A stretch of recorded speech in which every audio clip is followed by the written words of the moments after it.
Well, well, well. Well, well, well, well, well. Well, well, well, well, well. Everybody check the time. Check the time. See what time it is. Don't be alarmed. Don't be surprised. Nothing to worry about. Just the new normal taking effect in at this moment. Hold on a second. I gotta upload some shit.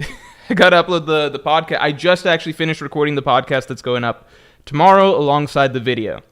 The video tomorrow, by the way, will be about Saul. You can kind of... y'all know.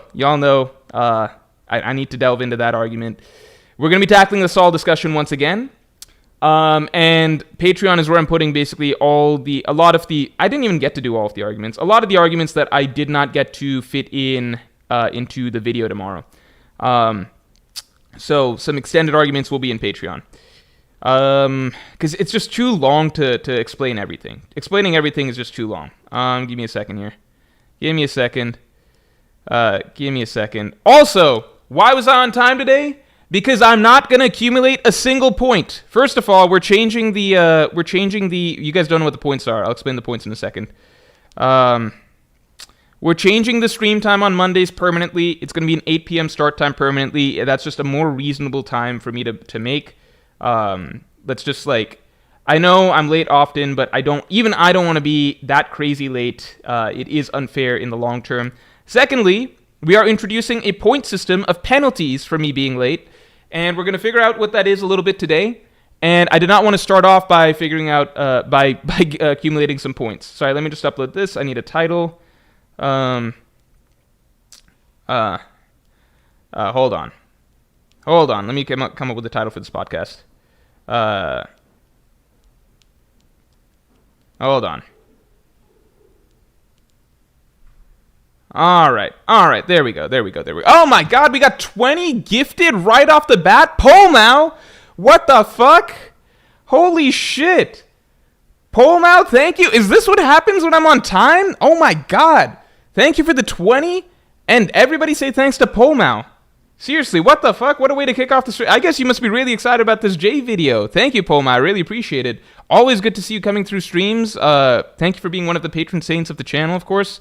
And yeah, everybody say thanks to Polmow, Alexandre, Deshaun McKenzie, Zeno Hunter, Polmow. It says Polmow is gifted a membership by Polmow. Interesting. So I guess you gave yourself what in the... Thanks for becoming a member yourself.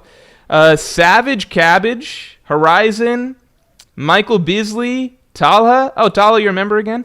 Daily Grind, Sheepy24, Lando, LT Rexion, Danzali, Ramajin, Ramon Motaya. Everybody say thanks to Polmow. Big W's or whatever. Use the new emotes you guys just got from Polmow in the chat to celebrate. Use the new emotes. Use the new emotes.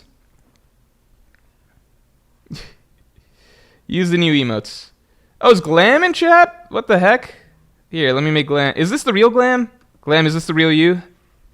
I'll make you a mod. But don't abuse your power, Glam. Please don't abuse your power. Just, yeah. Oh, shit, Jay's here? Listen, man, so here's the context, right? Here's the context. First of all, let's get the stream likes up to 100 real quick. Let's get the stream likes up to 100.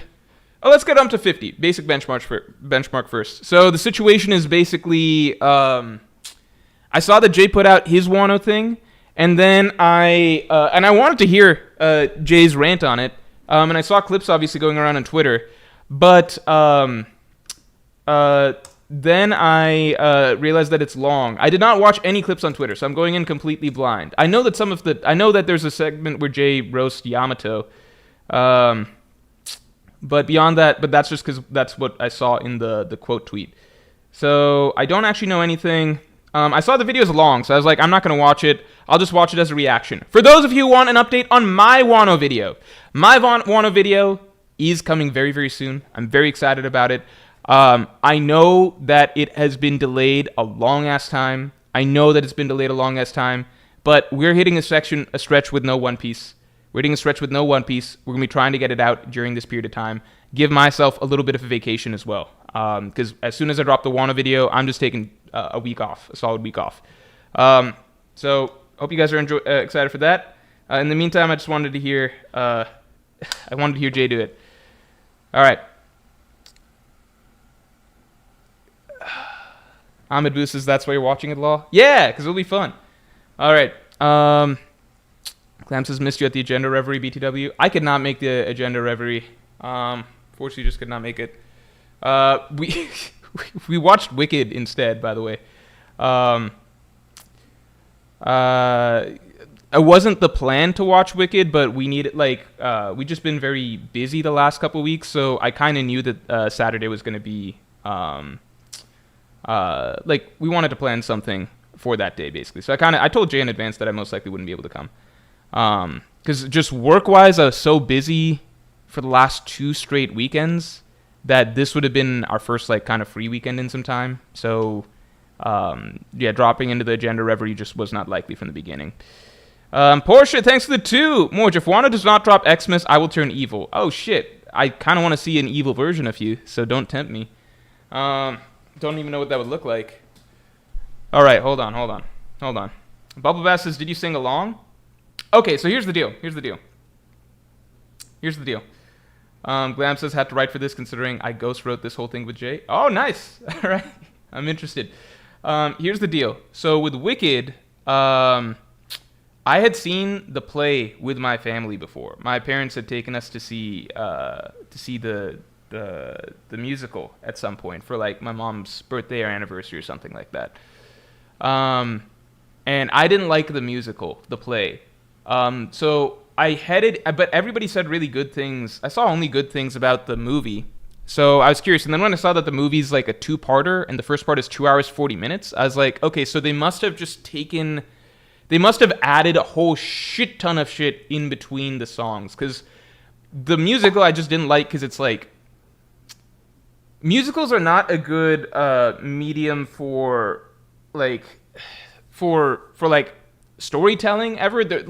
The story's more so a vehicle for songs, right? So, and I didn't really care for a lot of the songs in Wicked, the play that I watched, either. So in musicals in general, the storytelling is not storytelling or serious writing or dialogue or whatever. Is just not the main focus, because it's more so just it's through song, right? So not that you're not getting a shit ton of dialogue. You're not getting a shit ton of dialogue. Everything has to rhyme. Everyone's got to be dancing and shit like that, right? I just did not like the play that much. Okay, play felt very shallow, the way everything moved around, characters' motivations, plot things, etc. Right? The movie was actually very, very good. I really, really enjoyed the movie because, 1, I think it helps when you come in with low expectations, but 2, when watching the movie, it was just this. It wasn't constantly song number after song number. It was. It started off a little bit basic Disney Channel-esque feel or whatever. But then as the movie went along, I thought that the acting got good, the plot became actually pretty gripping, the character dynamics were fun to watch, and it gets heavier as it gets towards the end, such that the music isn't annoying. Even though I didn't like a lot of the songs, the music isn't annoying, and there were songs that I did think were good, especially the last one, Defying Gravity, which I actually thought in the context of the movie was really, really, really well done. So I would actually recommend Wicked to people. I would recommend Wicked. Okay,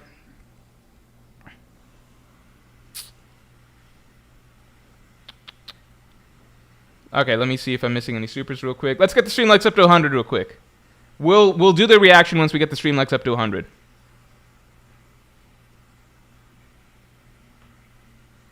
Hold on. My chat's moving a little bit slow. All right, scrolling. Hold on. We're catching up. All right. Atilio, thanks for the 5. Speaking of Reverie, you should collab with that girl that got in an argument with you, like a collab live stream to become closer. Smile. Are you talking about? Are you talking about Melody or Sage? Sage and I actually spoke outside. Please no disrespect or hate or anything to Sage. Stuff just gets heated, obviously, in those discussions or anything like that. We talked outside and smoothed things over. So that's all good, but I don't think...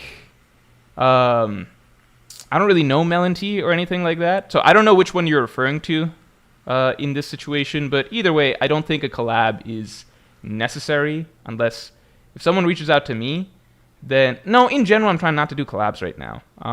The last collab I did was with Civ, And then before that I did with Jay, and then before that I think I'd gone like a solid year without doing a collab with anyone, just because collabs, they just take up time.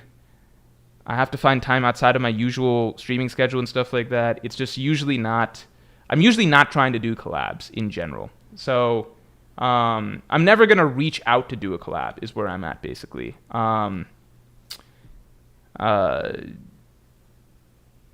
Sorry if that sounds like very isolationist, I suppose, but that's where I'm at.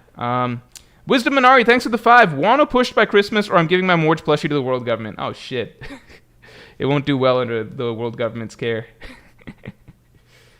I did not get to see the agenda reverie at all either, by the way.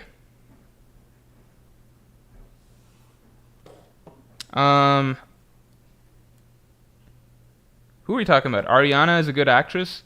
Okay, so I'll just say this. Ariana, okay, this is gonna sound really bad. Okay, wait. I'll say two things. Okay, the first thing's not that bad. The first thing is just in this movie, I'm getting used to this mic arm. I'm just still not adjusted to it. In this movie, Ariana Grande, she was a fine actress for her role. It was the other actress, Elphaba, who had to really. That's where like the dramatic. That was the more dramatic role. Ariana's role is actually from start to finish a lot more light, bubbly, and comedy slanted.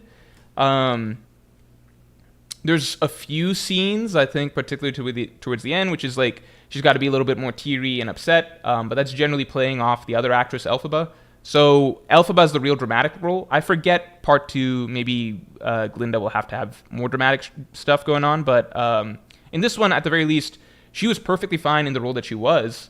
Because if you've seen like the Nickelodeon show, like I didn't see that much of it because I was just aging out of that age range at that point, but I saw some parts of it. The Nickelodeon show that she originally started off in, Victorious, she essentially, like, at a certain point in this movie, it started to feel like I could see literal shades of that same type of comedy. So she's kind of falling back on the same type of light comedic, bubbly acting that she did before, and it just fits fine with the Glinda role. Like, it seems seamless, intentional, works for it, right? So that's the most that you can say. Like, it's not like she was a bad actress. I think that she had a role that perfectly suited the type of acting that she had done before. Literally, I think it's about like a halfway point through the movie, you suddenly start seeing, like, that's when I think her performance starts becoming even more comedic, and then you start seeing more and more shades of just, I'm like, oh, she's just fucking playing that character. But it works here. It works here just fine.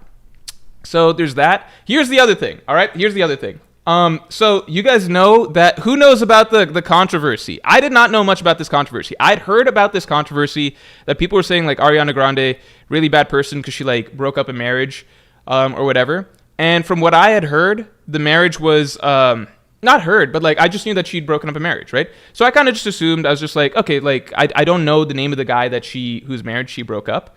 But I assumed that this was a guy that was, like, either rich, famous, some handsome Hollywood star or something like that, or a celebrity, like, you know what I mean? Like, either some really rich person or influential person, or at least some, like, or maybe famous, like a fellow celebrity or something like that, or at least, like, some good-looking, maybe model type person or something like that. Like, I don't know. Like, you just assume, because it's Ariana Grande, it's just like, well, obviously she's gonna, whatever. Like, she's breaking up a whole-ass marriage, then it must be, you know, for some, like, she, like, I just didn't know the name of the guy that she had this whole affair with, basically. So I just didn't recognize the name. I was like, okay, I don't really know pop culture that much. I don't know this guy. Okay, turns out this guy is he's a co-star of hers in Wicked. So my girlfriend explained this to me. He's a co-star of hers in Wicked, but not like the cool male lead role. He's like this munchkin dude. It's actually hilarious. He's like this munchkin dude. Hold on. Hold on. Does he even make the poster or something like that? He's like some munchkin dude that, like, that's like the bumbling nerd side character that is made out to basically be a geek. I'm trying to find this dude. I'm trying to find this dude. So, like, oh, here we go. All right. He's supposed to be the goofy geek guy in the movie, okay? He's supposed to be the goofy geek guy in the movie. All right? And this just fucking blew my mind. Here, let me screen share with you guys. Hold on. Let me move some shit around. This just blew my mind because, like, this guy... God damn it. Everything's moving slow.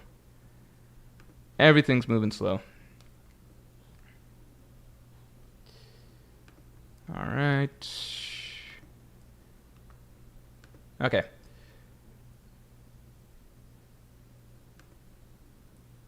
All right, you see this? It's this guy.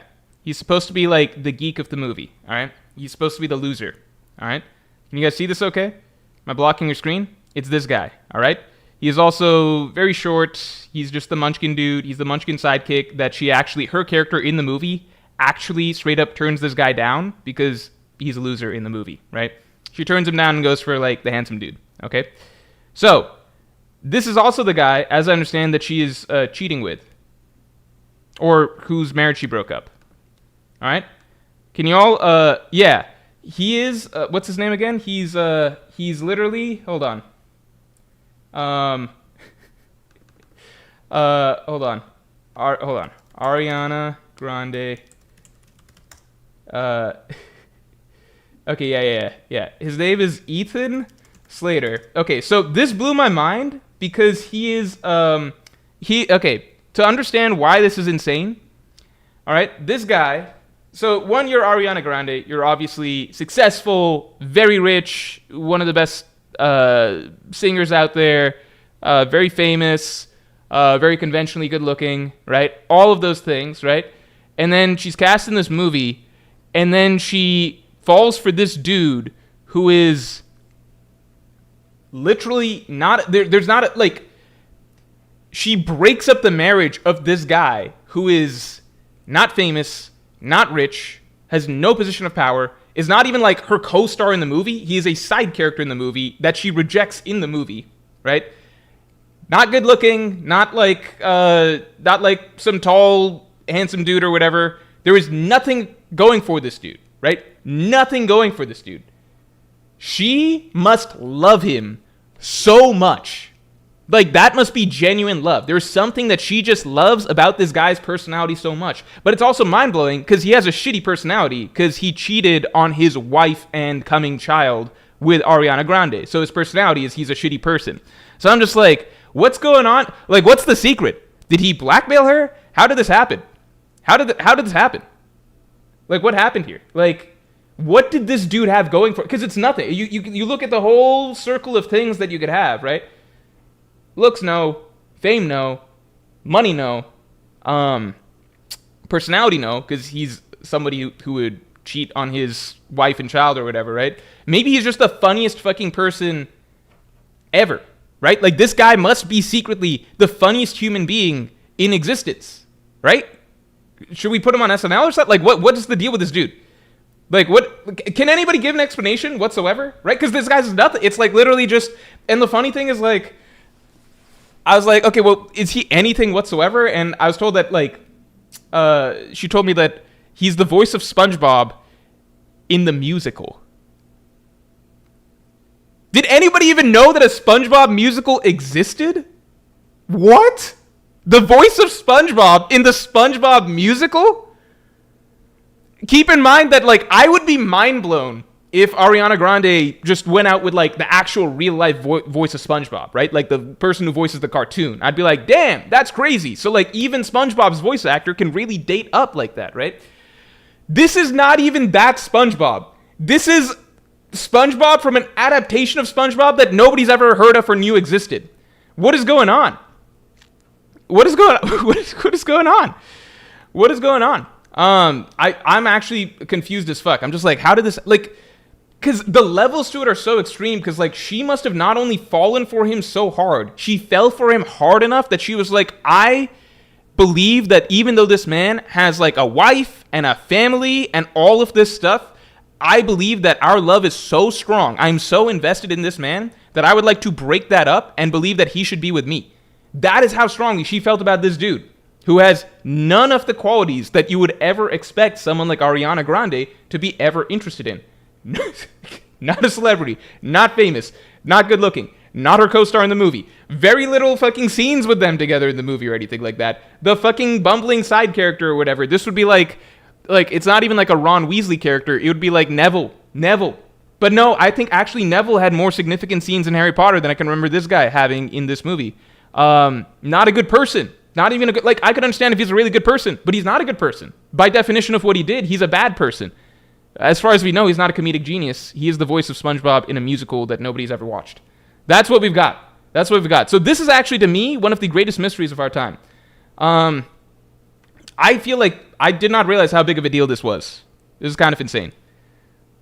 People are saying stroke game insane, but like, yeah, but she's not going to know that till she initially is attracted to him, right? Like, there's so many steps before getting to that point. So there's something more here, right? There's something that he's got going for him individually off the bat that is just like, people are saying she likes big packages. But like, what did he do? Like, fucking show up on set like carrying a photo of it around or something? Like, what how'd she find out? You know, like, there's steps to this, right? There's steps to this. All right. Gobble D nuts. Hold on. I missed Porsche's. Porsche, thanks for the 5. Do you have any idea what the point of Roto looking like the God Valley God Knight was / is going to be? Really odd detail that Oda included. Okay, so my thought on that, which is a serious thought, is basically, I personally think that, like, that same symbol, right? Unless it's totally random, totally coincidental, maybe that's a thing, but it seems remarkably similar to me. My thought is that same symbol represents something that is some sort of a false sun god that also is worshipped or believed in the One Piece world to some degree, okay? Because it's something that, it's not just what Roto dressed up as, it's on all of the giant ships, right? So it's on, like, Hadruden's ship, Dorian Brogy's ship, it's fucking everywhere. And then also that Holy Knight has it. So I'm just like, maybe this is some sort of false sun god deity or something like that many characters in the One Piece world know of. And that's a way that, you know, I don't know. Chief says, not gonna lie, she got a history. Maybe she got a radar or something. Gobble D Snuts. Thanks for being a Pirate King tier member for 2 months. Man. Mork, 100 Morj coins and you have to hit legs. All right, for those of you who don't understand. So this is something that we'll discuss. We might do it before I react to Jay's video, might do it after. But as you guys know, I'm frequently very late to streams. And we want to cut that down. Because it's just gotten too egregious. So here's what we decided. For every minute that I'm late, it will be a point, all right? We will have a running roster of rewards. Rewards would be rewards for you guys, punishments for me, okay? You guys will accumulate points. We'll keep a point tally. So, for example, let's say I was 2 minutes late today. You get 2 points. Let's say I'm 10 minutes late next stream. You guys get 10 more points. So it's a running total, right? So it goes up to 12 points now. Let's say I'm 20 minutes late next stream. Then I'll be at fucking 32 points, right? So running total, you guys have a running bank of points. And there'll be a list of things that you can spend on. So maybe 5 points you guys could spend on some reward for 5 points or something. Imagine you're playing like Mario Party, right? So you can cash in your coins for different, I don't know, I use Mario Party as an example, but you can cash in your points, your coins, whatever, right? But you got to spend them, okay? So it's going to be a very simple system. We're going to keep very simple stuff towards the bottom. Somebody mentioned, for example, like maybe with like, I don't know, 5 points or something like that, I have to take a shot of hot sauce, something I don't want to do, right? Something very extreme, like if you guys saved up to like 100 points, then maybe I have to do something more extreme. We don't know what it is yet. Undetermined at the moment, but we're gonna make that maybe today's stream. It depends. I know Jay's video is kind of long, so we'll see how that works. Also, this stream I'm gonna react to Hunter x Hunter chapter at the end of it. Reacting to Hunter. Well, actually, let's see. Yeah, I can react to Hunter x Hunter at the end. Can I?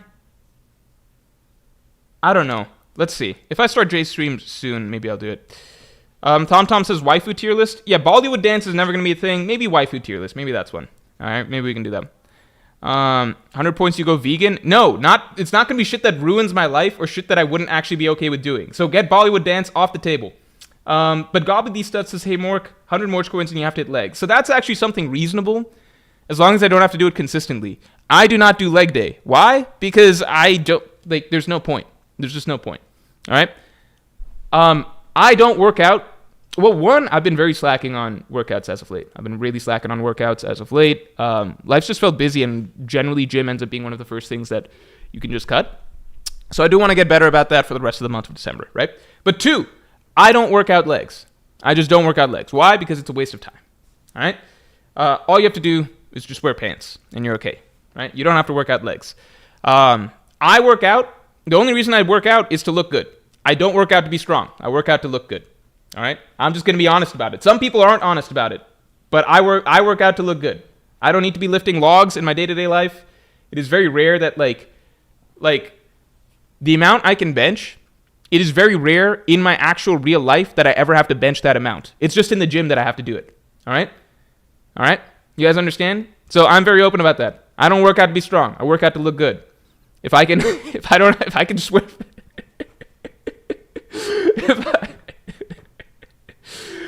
So if I could just wear pants, that's okay with me. That's okay with me. All right. Anyway, because people get really on your case if you don't work out legs. They're just like, oh, you're just doing it for, like, you're not actually trying to live the gym bro life and stuff. It's like, I'm not. I don't like going to the gym. It's not fun for me. Stride Chaco, thanks for being a member for 26 months. Ariana Grande analysis before Wano is diabolical. Well, still, it's not a good analysis because I still didn't figure it out. And to be clear, a lot of things that I was mentioning, like fame, money, etc., looks, etc., that's all shallow stuff, right? But at the same time, like, usually, how to explain? Like, I'm not saying those are the only reasons that you'd be attracted to somebody, obviously, right? But I'm saying if we go through all of the reasons that, like you can go through all of them individually, and you're just like, well, he doesn't have this, he doesn't have this, he doesn't have this, and he doesn't have a good personality because he's a bad person. So what is it there? You know what I mean? Because before, when I just heard that she had cheated, or not cheated, she had broken up some marriage, I was just like, okay, well, probably with some fucking famous-ass actor or something like that, or some rich dude or something, blah, blah, blah, blah, blah, blah, blah, right? Because I'm like, well, the person that she cheated with was obviously a bad person because they did that to their wife and kid, right? So I'm like, okay, he must be a bad person, but that means that if his personality is shitty, then he must be like, you know, some famous movie star or rich celebrity, something like that. That's what I just assumed. Then I found out he has none of those. So I'm like, so it's just a shitty person, right? So just some shitty guy who also has no other superficial, like he doesn't have the good personality, right? The substance, whatever you want to call it, but also no other superficial traits that might attract someone like Ariana Grande. Does that make sense? So I'm like, it's neither of the things, right? It's one thing to not be superficially, to have superficial value in terms of the money, fame, looks, etc., right? It's another thing to, like, to not have a good personality, right? But to have neither, like, neither side, like, not the good stuff, like, not the hold on. Not the depth stuff, but also not the superficial stuff. What was it? What was the secret? What happened here? What just happened? I don't know. That's what I'm so confused about. I don't know, man. All right. Let's move on.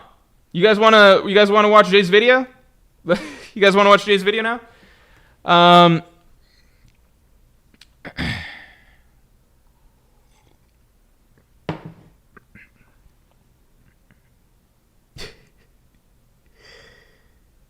All right. Let's see. Let me move some shit. All right. You guys don't need to see the next video. All right. Moving shit. All right. All right. Let me double check. Patreon all good.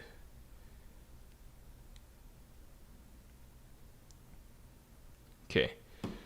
All right. Let's pull up this video.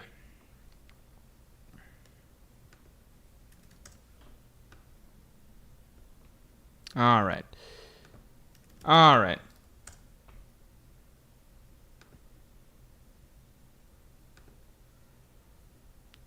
If Jay's still here, please don't copyright strike me or anything. all I can ask for. Please, no copyright strikes. All right. Here we go. I guess I'll mute audio. How about that? Should I mute audio? No, I'll keep audio on.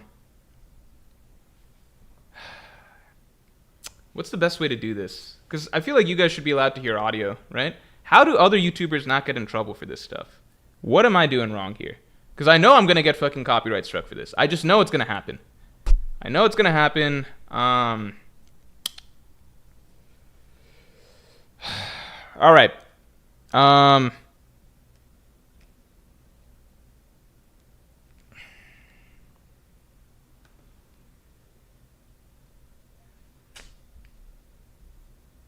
If I do this, you know what? Fuck it. It's Jay's video, right? It'll be okay. It'll be okay. It'll be all good, right? I just feel like it should be okay because, like, I know, I don't know. Like, worst case, I can ask Jay to uncopyright strike it, right? Is that how it works? Is Jay in chat? Jay, are you in chat? Can you tell me how this is gonna work? Am I getting in trouble for this? Jay says you won't get copyright struck for this at all, I promise. How do I know? Only I have the power to do that? All right. Sometimes YouTube just says that, hey, we detected some shit that's from another video. All right. Let's see. I could get demonetized. So I'm gonna lower the desktop audio and keep my audio up. I'm gonna lower the desktop audio. I don't know if that does anything. All right. Let's just roll. Let's just see whatever happens. Is it okay, everybody? All right. All right. Clem says might need the strike for the YouTube Friendsgiving tax. That's fun. All right. May be a surprise to the fuck? Why is it muted? Oh, I just have audio off. All right.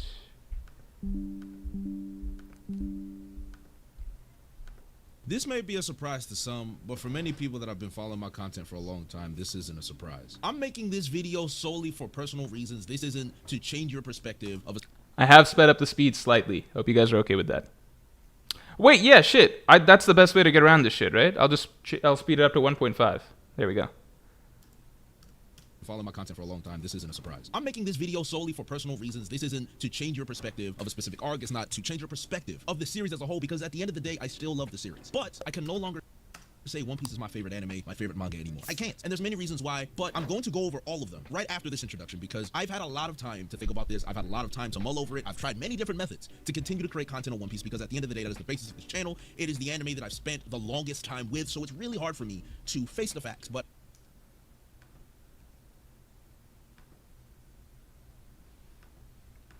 I think for the integrity of my content and the integrity of me as a content creator. Raised audio, hopefully that helps.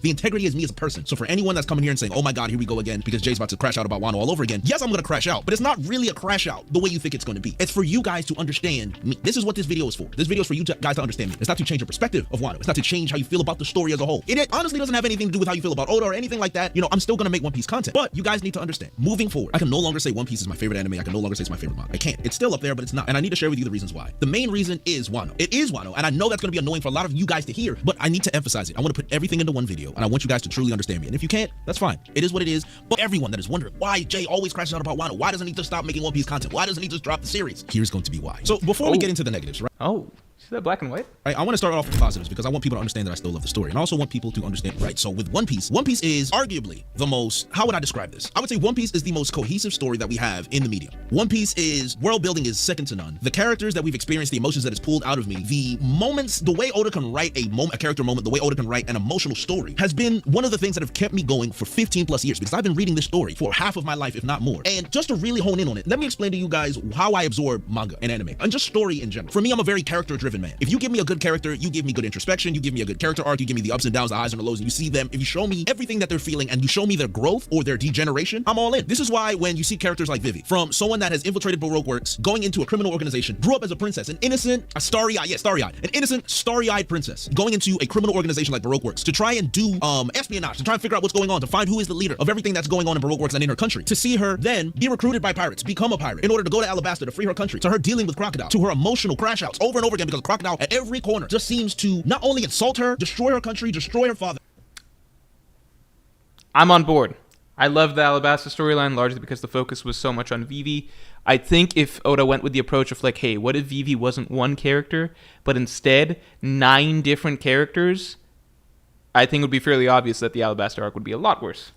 Like, to see someone go through all of that visibly and still fight back, still stand tall, even though she doesn't have the physical strength to do anything, she has the brains, she has the grit, she has the grind, she has the passion, she has the voice, she has the eloquence to make change and to do something about it. That to me is an extremely compelling character, and that's why Alabasta was so good for me. You look at Nami in Arlong Park, like, you see everything that she went through, very similar to Vivi, in fact. Sanji in Baratie. You have in Marineford, again, Luffy, Ace. You're attached to so many different characters within these arcs. We go to Sabaody. I mean, Luffy's arc alone in Sabaody is incredible to me because we're so used to Luffy coming out on top or just fighting through adversity. But this is where Luffy loses, and he loses categorically. And you see the grief, you see the pain, you see the sorrow, you see the crash out. And you're like, this is what it's all about. It's about the character, and it's about the main focus of the character in the story that's really pulling me, specifically me, and that's where I get attached to. You give me a character I like, you give me a character I can follow, and I'm all in, right? That's why with Thriller Bark was cool, but it's not really highly ranked in my arcs because Brook is kind of the main focus for the most part, and you got a little bit of Moria and some Luffy in there as well, and you're kind of like, Brook's cool, but you know, he's not moving mountains, but you have a lot of good moments with Brook, so Thriller Bark isn't a bad arc. Now, as we go into the post-time skip, things change a little bit, and I'll emphasize that in the next portion of this video, but I really just want to emphasize again, the emotional moments in One Piece, they always hit, right? You have Robin, I Want to Live in Enies Lobby. I mean, Robin, the center focus of Water 7 and Enies Lobby, and I Want to Live, and the Ohara flashback, like, you're really invested in Robin. And then you have Usopp versus Luffy in Water 7 as well. I mean, like, Usopp's arc in Water 7 is immaculate. You're frustrated with him, you hate him, but then you understand him, you grieve for him, you're locked in, right? The Frankie family, what they do to him, you get locked in. So these are the things that are pulling me in, these character-driven moments, these character-driven plots, where I'm like, yo, I'm all in, even with Dressrosa. Rebecca's kind of mid, Kyros is cool, I like Kyros' story, I like his suffering, I really appreciated it, but what really got us all, let's be honest, Law and Corazon, I mean, my God, hard carry Dressrosa. Not to say Dressrosa's bad, but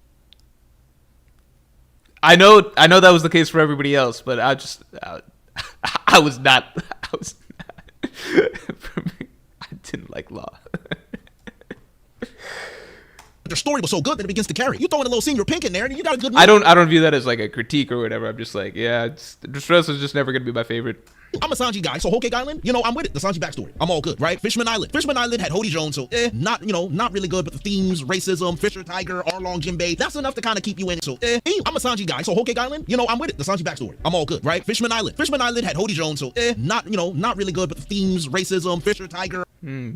Everybody take note. Jay just said that one of his favorite parts of Fishman Island was the racism. So.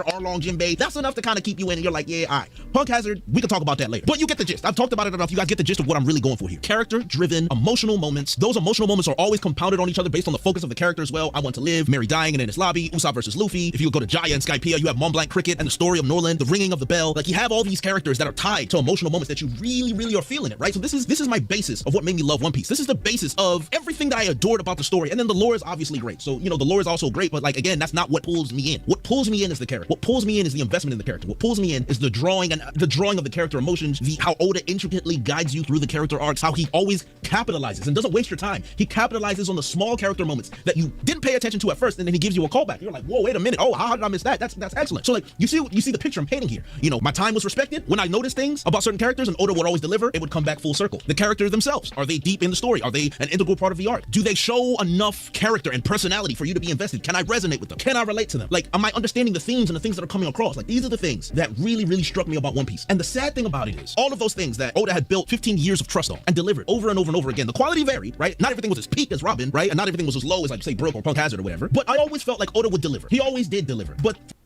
I like that this video takes one specific focus, which is character writing, and why One Piece's character writing was generally, in the past, at least for Jay, and I think for most readers, many readers at the very least, like, early on, that's One Piece's biggest strength, right? Because early on, especially, One Piece doesn't have... If you hand someone the first 100 chapters of One Piece, they get one chapter in Mihawk, and outside of that, there's not that much... Like, first 100 chapters of One Piece compared to, like, 100 chapters of Jujutsu Kaisen, it's, like, night and day what the focuses are, right? So the earliest strengths of One Piece that shine in the story before even the world building, because it doesn't really have the world building early on, you don't really get how big the world's going to be. The themes aren't that complex early on, but, like, you know, they're still well done. But the thing that really stands out early on is definitely the character writing, and mainly the character storytelling. Like, Oda's ability to really suck you into an individual character story. And, like, early One Piece was very, very one-by-one character focused, right? Like, all the East Blue 5 Straw Hats. Like it's really, really tightly focused on, okay, this arc we're just focusing on this dude Usopp. This arc we're just focusing on this dude Sanji. This arc it's really just about Nami. But he's finding a way to bring us along, like all the other characters along with good character moments as well. So that is, I think most people could probably agree that's One Piece's first big strength as a story, right? And I definitely like framing that as framing the video around this right off the bat. So it's not going to try and, as I understand, it's probably not going to go through every single aspect of Wano, but maybe it will. We'll see. But I like prefacing the video with this, because then viewers ideally can't really misunderstand what Jay's about to get at over the course of the rest of this. So let's see. Things changed for me with Wano, and it's time to get into it, and I'm going to go over like the pros and... This also goes back to our discussion, because I talked with Jay about this, like, I don't know, like 2 weeks before, 3 weeks? No, this must have been a month ago or something like that.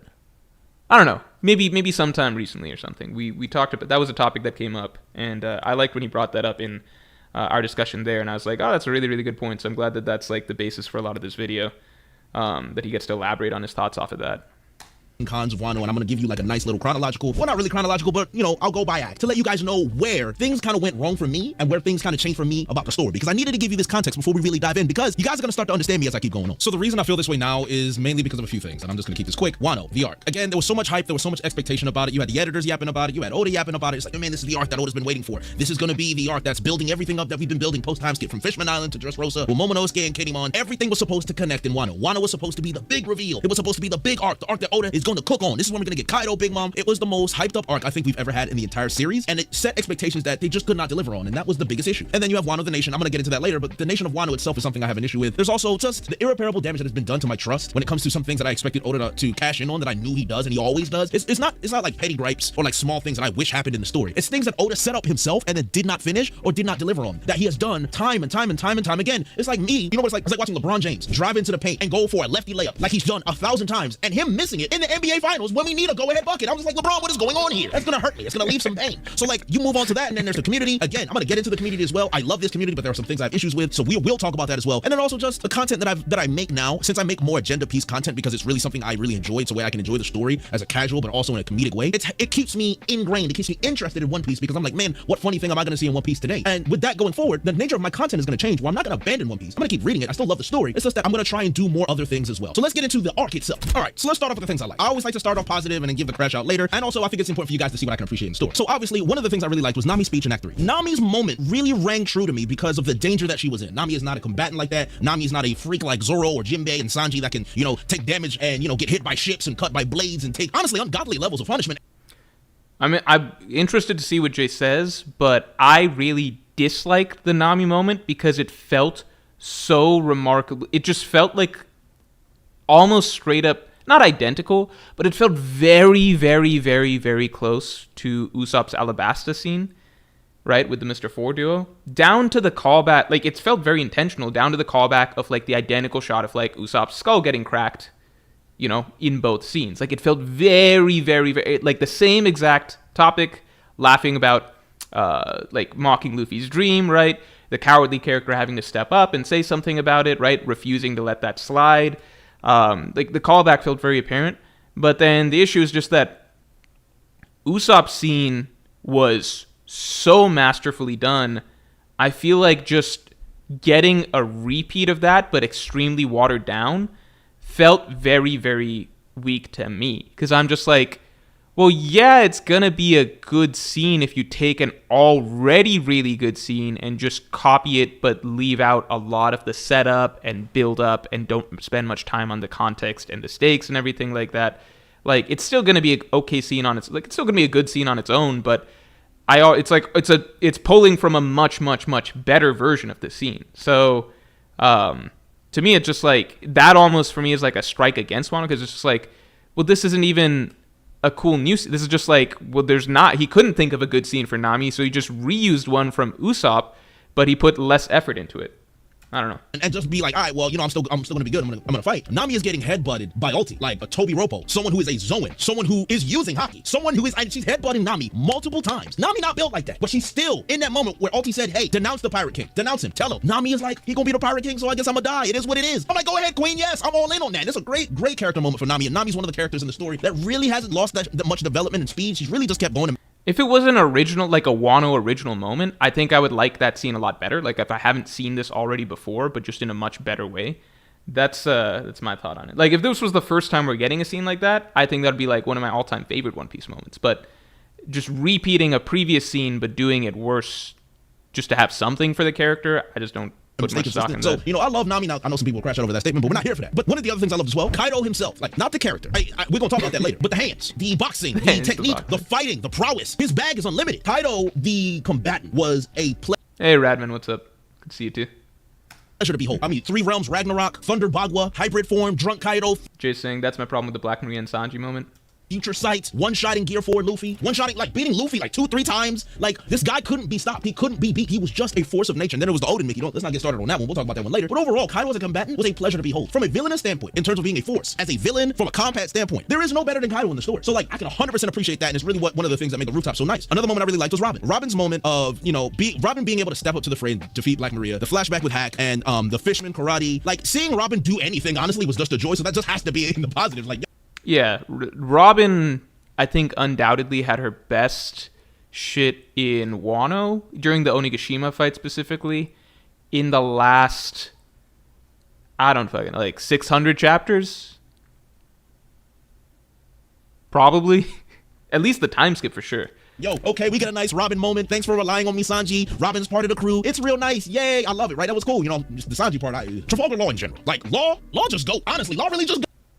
Like watching Law in Wano was like watching Chris Paul in the Hornets. It was like watching Drew Brees, prime Drew Brees in the Saints. It's like watching what's another good analogy? It's like watching David Silva in Man City or watching Iniesta in Barca. Like I'm trying to give y'all as many sports analogies in case y'all don't watch sports, but it was like watching a master at work. My man had assist after assist after assist. The Devil Fruit usage was fantastic. His role in the story, him setting up plans, the conversation with Nico Robin about the poneglyphs. You still kind of wondered what role Law was going to play in this arc. I'm not disagreeing with anything Jay's saying. I just don't like Law, so I don't care. Because his character arc seemed to have ended after the whole Corazon Doflamingo thing, but there's still more. There was rumors of Law being in Sword that never really came into fruition, but he still delivered. He folded Hawkins on screen. You know what I'm saying? Like he helped with the Big Mom. He did 70% of the work for the Big Mom fight. So Law was just good. Law was just good all around.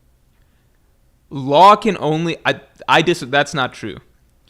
I would argue Law did 30. No, I feel like Law did. I would argue Law did 15% in the Big Mom fight. I think Kid did about 10. I think Law did 15%. Kid did about 10. So no complaints about Law. The Rooftop. I mean, the Rooftop was peak fiction. All right, when it comes to just sitting down there, casual. No, I don't think that's. I'd say Law did about 20, Kid did about 15, something like that. 20. Yeah, that seems about right. I'm here to just watch some Unga Bunga. That's it. Give me some Unga Bunga fighting and colors and Dragon Ball Z. Give me that. Amazing. Ocean Sovereignty with Zoro. I know we like to downplay because Zoro stays like to act like he held it with one hand and then laughed at Kaido and Big Mom before he cut it away. Like, no, that didn't happen. But that was an excellent moment. Like, now Kid's performance on the Rooftop, that's we gonna say that. But the Rooftop was excellent. Killer showed out, Law showed out, Zoro showed out, Kid did something. And Big Mom and Kaido were great too. Big Mom's in drug. I mean, yo, Big Mom was kind of frying up there. So I did overall like Roof Piece. I think there's nobody who not nobody, but like I think everybody at least. I think at the absolute worst, you were probably entertained by Roof Piece, right? I think many would say it was like the best section of Wano, right? That or Gear 5th or something. Like on the one end of the spectrum, that might be like the peak of One Piece for you.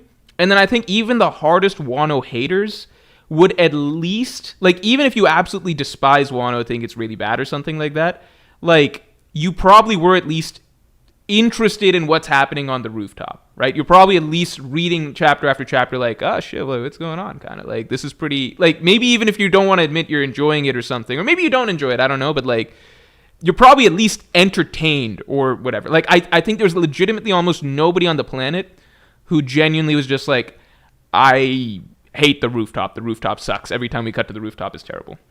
So, you know, that was great. A more character-driven moment that I really liked was Yasue. And it's also going to be one of my gripes because I think Yasue was one of the characters early on in Wano that really pulled me in just because his story was beautiful. Like the fact that he forcibly ate the smile to relate to Toko, his daughter. The fact that he lived in Okobore Town and ate the smile to, you know, like feel what they're going through. He was kind of the poster child for the evil of the smile and Orochi's evil. And he kind of led you into the story. Radman says Roof Piece is weird because it's peak, but also consistently left me wanting more. Me too. but I think I wanted more from, like, how do I say this? Like, for example, when Luffy awakens Advanced Conquerors Haki, I would have loved for that to have come with some character stuff and not him just, like, waking up with Advanced Conquerors Haki, you know? Like when, like, we spent so long, like, there was so much writing, whether you liked it or not, there was a lot of writing and time and effort devoted to crafting Luffy's journey to getting Advanced Observation Haki against Katakuri. Whereas with Roof Beast, it was, like, 10 chapters of action with Luffy, like, a lot, like, being split up with a bunch of different characters, and then after, like, Luffy's in the mix, he's in the squab, he's in the fray or whatever, gets hit one time or whatever, and then, like, suddenly it's like, well, I got it, guys, hold up, I got Advanced Conquerors Haki now, and everyone's like, oh, all right, well, we're leaving it to Luffy now. It's just like, what? All right, I guess that's just the way it works. He was like the first emotional catalyst for Wano, where you're like, man, I'm feeling his story. Then he dies, and then he gives the speech, and Zoro's frustrated, and Zoro spent so much time with him. He was Toniyasu at the time. Zoro was attached. Like, the storyline between Zoro and Toniyasu was awesome, to the point where Zoro was like, yo, I gotta kill Orochi for you. Yeah, the Zoro section that's an extended part of my video as well. Like, even Luffy was looking at the screen, and Yasue was just such a good character. He was good in Wano, part 1. He made Wano Act 1 so good. Yasue was excellent. We had so many reasons to avenge Orochi because of Yasue alone. We understood the magnitude of what was going on in Wano because Yasue really honed it in, man. And that scene, you know, real nigga tears, bro. Well, I wasn't supposed to say that, but hey, we're here now. But yeah, the Roger and Whitebeard flashback. I mean Oden's flashback, right? Come on, right? Do we even need to go into depth about that? Like, Roger, Whitebeard, Conquerors Haki, their prime, Oden, Whitebeard, a divine departure. We get named attacks for Roger, we're getting lore, the 2 sovereign prophecies. We're getting callbacks of young Frankie and Tom, and we're going to Fishman Island and the Joy Boys, and then, oh my, Roger, he left. I mean, guys, I fucking forgot we got young Frankie. As One Piece fans, you sitting down, I'm like, oh, like, I'm feeling it, Oden. It's like that Vince Carter meme. I'm like, yes, Oden, yes, this is great, right? So you can tell, like, in Wano, there was things I'm enjoying. I'm like, yeah, this is great. Then we have outside of Wano itself, and we still consider this, but outside of Wano. Wade Turner says, yeah, that's the way it works. No, so, like, the thing is, I don't know if you're talking about Conquerors Haki, but, like, so we actually got two, like, we have a side-by-side example, because Zoro also awakens Advanced Conquerors Haki in Wano, but to me it's just weird, because it's like, Zoro's the secondary character here, right? Luffy's the primary, he's the main character. Luffy just wakes up and gets it, and I'm like, well, with Zoro, like, why... Zoro had a whole fucking, like, Zoro's whole fight with King, it's like, him going through the flashbacks, whatever. It's like there's a whole section of writing devoted to Zoro awakening Advanced Conquerors Haki, and you know, there you could argue there's some character awakening, some stuff there, right? Like there's just character writing associated with it, right? I'm not like saying like Luffy had to change dramatically as a person, but it's, you know, look at Observation Haki, right? Like we got some writing devoted to him awakening against Katakuri. If you're saying Advanced Conquerors Haki is like instantaneous and not gradual, that's fair too, but then just look at Zoro's. Like, I'm not saying something crazy like Oda needs to advance something that like Oda needs to do. It's like, no, just look at what you already did for the less important character, Zoro, awakening Advanced Conquerors Haki. That was some writing, right? Like, that was the most writing that Zoro's had in a fight since Mr. 1. That's Zoro's top 2 fights in the series because of that writing, right? Like, why would you... For this super important power-up, why just have Luffy just get it and then like actually put effort into writing the power-up? Like, it's like he didn't put effort into writing the power-up for Luffy when it's like, this would be amazing. Like, this is like Luffy's arc to become a Yonko, right? This is Luffy's arc to become a Yonko. Okada's already talking about his potential, etc. It's just really, I'm just going to say straight up, like, Advanced Conquerors Haki, that power... Like, okay, the way the power-ups were done with Luffy... I like Gear 5th. Everybody knows I like Gear 5th. But the way the power-ups were done for Luffy in Wano are by far the most abrupt, significant shonen power-ups I've ever seen. Like, mid-fight... In terms of mid-fight shonen power-ups, they're the most abrupt ones that have the least amount of associated writing with them. Like, there's no character writing for them. It's both times it's Luffy's... There can't be character writing because Luffy's not conscious either of the times that he gets the power up. So there literally by definition can be no writing. So I just don't know because, like, I don't know. Blackbeard, Sabo, what happened with the revolutionaries, the storming of Mary Joa, all of that stuff had happened. So that was the cool stuff as well. Sanji's Germa DNA and his Ifrit Jambe was good. I don't want to say good as well. Like, his whole abandoning the burden of his past and destroying the raid suit and moving forward. It was a controversial decision, but I think it was good to see introspection from Sanji and to see him make a choice to take back his life and to own up to things. And he ended up getting some of the powers anyway. And then he got his own upgrade, Ifrit Jambe, which was fantastic. Got an Arlong Park combo. So the Sanji stuff was cool. There was a little bit of Mickey in there, but for the most part, if I'm talking about what I liked it. Momonosuke. I liked Child Momonosuke. I liked Momo. I thought Momo was a good character. I thought he was a good person. I like how Jay says, like, there's, like, a little bit of Mickey in there. Like, it's just an understood bit of criticism. Like, it's a little Mickey, but we'll roll with it. Attacking us for the arc. I like the moments where he stepped up, especially when he was on the cross in front of Kaido, and Kaido's like, yo, denounce Oden, and he just owned up to it, and he really stood up. He stood on business. You got an 8-year-old kid, man, about to get crucified, and he's just like, you know what, man, I'm my father's son. Ain't nobody gonna check me. Like, I'm here. I'll die if I have to. Real, and then, I mean, the speech in Udon for Momo as well. You know, the little man was a grown man. Like, he really represented his family well, despite his young age, and allowed people to place their hopes on him, and he had a lot on his shoulders, and I think for an 8-year-old, he just performed very, very well and had a lot of class. So, Child Momo, I liked it, right? Gear 5, obviously, I like Gear 5. The only issue I have with Gear 5 was that after a while, it just got a little too zany, and the tone of the fight and the seriousness of the fight was affected by the zaniness, but overall, I did like Gear 5. I like the powers, I like what it does, I like how Luffy, I like what it represents. Like, overall, Gear 5 was nice. I liked it. I don't like it as much as other people do, but I like it. Like, I like it. I don't really got much issues with that. Another thing, Kaido versus Luffy, Act 1. I mean, Luffy getting humbled and one shot. I mean, that's self-explanatory. Kaido was out here cooking, boy. I was like, Kaido, yeah, lock in. That was great, right? And, you know, we just, man, I don't know. I just got like a quick wave of impressions thinking about how much I enjoyed Act 1.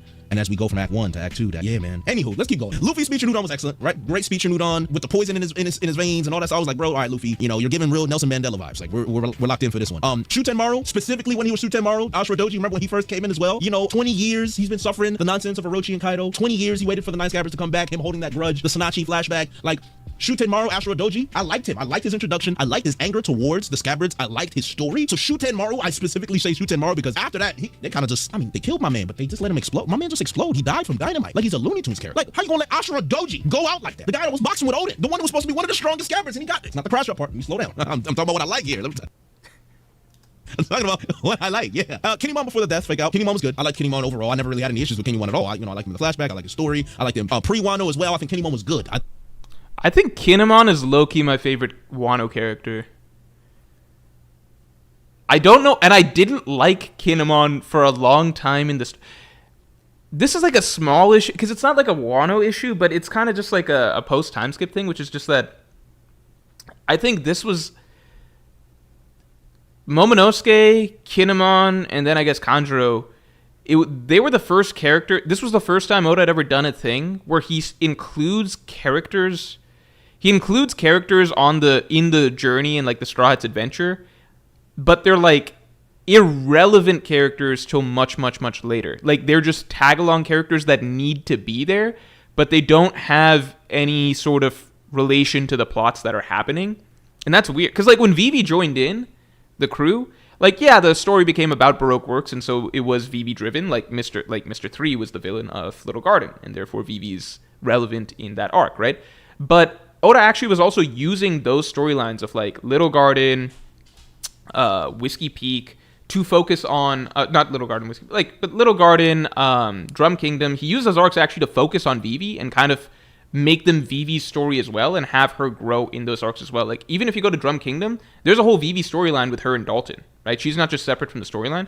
Momonosuke and Kinemon were annoying because they were like, they straight up didn't feel relevant to the plot of Punk Hazard that much. They came in very late in the plot of Punk Hazard. And then there just became these tag-alongs, and we're like, okay, we don't really know why they're here, but they're going somewhere, so we know Oda's doing something with this shit. And then Dressrosa, it's like, okay, so they're in Dressrosa, but they're not fucking tied to the storyline of Dressrosa at all. And they stay there from fucking start to finish, right? Like, they're just there for their own random, unrelated plotline of getting Kanjuro. So I just didn't like these samurai characters for a long time because they're straight up fluff, like objective screen wasting fluff, because they're not tied well into the arcs that they exist in prior to Wano, because they're just there to set up for Wano later down the line, right? So I literally did not like Kinemon. I was annoyed by Kinemon a long time. And then finally we get to Wano, and then I finally started to appreciate the fuck out of Kinemon. Because now I'm like, okay, we're in Wano, it's samurai time, or whatever. And Kinemon, I just felt like, I felt his struggle throughout it, because he doesn't have, like, here's the great thing about Kinemon, alright? The great thing about Kinemon is that he's not good at anything. That's the best thing about Kinemon. He's not good at anything, but he has to do everything. That becomes like a fun character for me to enjoy watching, because it's like, why is this dude in charge of this whole Wano initiative? Is he the strongest? Like, usually the leaders of these whole groups are like really strong. No, Kinemon is probably like a mid-level scabbard, right? He's probably smack dab somewhere in the middle of the scabbards, right? He's certainly not the strongest in the alliance overall. He's not the strongest. He's not the smartest. That's established clearly. He's not the most charismatic. Like, he's not that charismatic. He has difficulty getting other people to go along with him. He doesn't make friends easily. He did not make friends with the Strahd well at the beginning. He did not convince the other Scabbards well towards the beginning. Like, he struggled a lot with that. He's just not good at anything. Kinemon is just a dude, but the responsibility seems to have fallen on his shoulders. He's not even good at taking care of Momonosuke, which was his only job. Like, he's not even good at being like he fucking fumbles Momonosuke God knows how many times between Punk Hazard through Wano. Like, he's like, Kinemon should just put on a shirt, "Where's Momonosuke? I've lost him." All right? He's just not good at anything. He's not good at planning. He's not good at anything. But so much responsibility falls on him just because he is the one that, for whatever reason, it just fell upon. Like, it's just like, there's nobody else that can really be relied on. It's like, who gets teleported to the future? Fucking him, Raizo, Kanjuro. Those idiots get fucking caught right away. So it's like, okay, so it's fucking Kinemon's job to get the whole band. Like, it's a very average person, like a very, very mediocre and average person who is basically entrusted with the weight of the world, right? And carrying off the most difficult plan ever. And again, this is not some master planner, all right? He's not good at anything. Literally not good at anything. You know what his devil fruit is? Changing clothes. Changing clothes. Right? That's his devil fruit. So, I enjoyed watching his character because it over time it started just feel like, once he stopped being like the farting torso or whatever, the farting lower legs or whatever, right? Like, and then it was kind of like, okay, we're following Wano largely around like this man's job to get shit together, right? Like, he has no boss. His boss is this 80-year-old who obviously is not really cut out to be a boss just yet. He's just got to do it. And I feel like he doesn't really get that much credit overall over the course of this whole thing. He gets blamed for a lot of things. At one point, he gets credit for being a master planner. But before that, he was getting blamed for a lot of things. Like, Ashura Doji was shitting on him and shit. Yeah, it's just fun watching Kinemon's journey. Like, by the end, you just feel for him. I'm just like, this dude, like, now fucking Kaido's hitting him with clubs and stabbing him and shit. Like, he's not fit to be going 1v1 with Kaido. He just cares so much. Like, he got all of this shit together at the end of the day. I don't know. Nobody even knows. He probably can't believe how he got all of this shit together. But as they're sailing into Wano with, like, all of the samurai, all these new recruits, fucking Luffy, the 5th Emperor of the Seas, random supernova they didn't even know about, like Kid is joined, like Kid, like these super rookies and stuff are showing up to join him for some reason. Trafalgar Law, who was never part of the plan, fucking Jinbei shows up for some reason. Marco is there somehow. Like, all of this shit just comes together, and he just managed to do it. Like, it's not like he did every part of it, but like sometimes it just, I think people have probably had the experience of being at some point or another just the person who's trying to make something happen, you know, like just trying to make something happen, whether that's like getting your friends together to like plan for a trip or something like that, or like organizing a party or an event or something. Like, everybody's had some, or a group project at school. Like maybe you're not the smartest person in that group project, but you're the only one who cares and is trying to make people actually do the group project. You know what I mean? Everybody's had that experience in some way in their life. Or you're on a team or something and like nobody's showing up nobody's giving a fuck or something. Like, you know what I mean? Like, it's just happened. So everyone's been a Kinemon at some point in their life. Yeah, so shouts to Kinemon. It actually came away as my favorite character in Wano. I liked Momonosuke too by the end of it, but I don't know if he was my favorite. Momonosuke is made to be very important and given a cool design by the end and everything like that. So like, and he has the most focused character storyline. So I enjoyed Momo, but like, I liked Kinemon the best, I think. I think he was good. That fake out death was, I'll get to that again. I mentioned Okabori Town and the smile infections. That all is grouped up with Yasue as well. Again, that scene with the woman holding that knife to the baby because they can't eat anything and they can't express their emotions because they're laughing. So it's just a really sick thing for that people to go through. So Okabori Town and the smile, very, very good devices to let you know what was going on in Wano, right? So this, again, this is a lot of act. Chase saying the Lord was on his side for real, for real. Yeah. One stuff and some other stuff littered around, but that's some of the stuff I enjoyed. And then we have the neutrals, you know, Tama, we like Tama. Tama's cool. I'm Team Toko, so it is what it is. You're like, hold that. Tama was cool. The Ace stuff, the Ace reveal stuff, the plotline with Ace, that was cool. I enjoyed that. King and Queen were cool as well. I think my frustration with King is the swordsman thing, but we'll get to that. We're gonna talk about that more. And in Queen, I mean, he's kind of Sigma, like really Sigma, like Sigma incel, you know, borderline on that. Hey, but like Brago said, man, you know, the nigga can dance. He's funny. He cracks jokes. So we like Queen. He's all right, bro. So overall, yeah, Act 1. Act 1 was really what my favorite part of Wano was. Act 1. I think it set up the arc very well. It's just then after that, things just started going downhill. And overall, I know this is gonna be frustrating frustrating for some of y'all, but I personally think Wano was a bad arc. In my opinion, I think Wano was a bad arc, but there were a lot of things I liked about it. But now it's time for us to get to the things that got me. We have now all right, here we go. Reached the portion of the video where the crash out will be commencing. So if you're here just to see me crash out, now's the time you're gonna enjoy it. But before we get into that, there's a scale that we're gonna be using. First, let's get the stream likes up to 200. We're gonna get the stream likes up to 200 because we're watching Jake crash out. All right, let's get the stream likes up to 200. Right? Can we all do that? In the meantime, let me look at Jay using Gen Z terms. Yeah, you just gotta. You gotta. I also saw Jay use Sigma and Incel, which I think are those Gen Z terms? Are those Gen Z terms?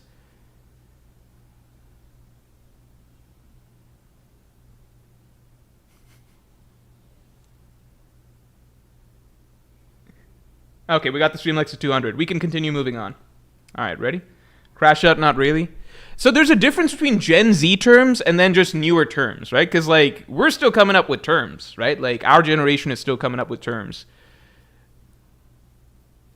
Yeah, so I think crash out might just be a general term, not a Gen Z term. Using here, there's going to be the minor criticisms that I have. There's going to be the moderate issues I have. There's going to be the major dislikes, and then there's going to be the crash out inducing dislikes. All right, I like this setup. All right.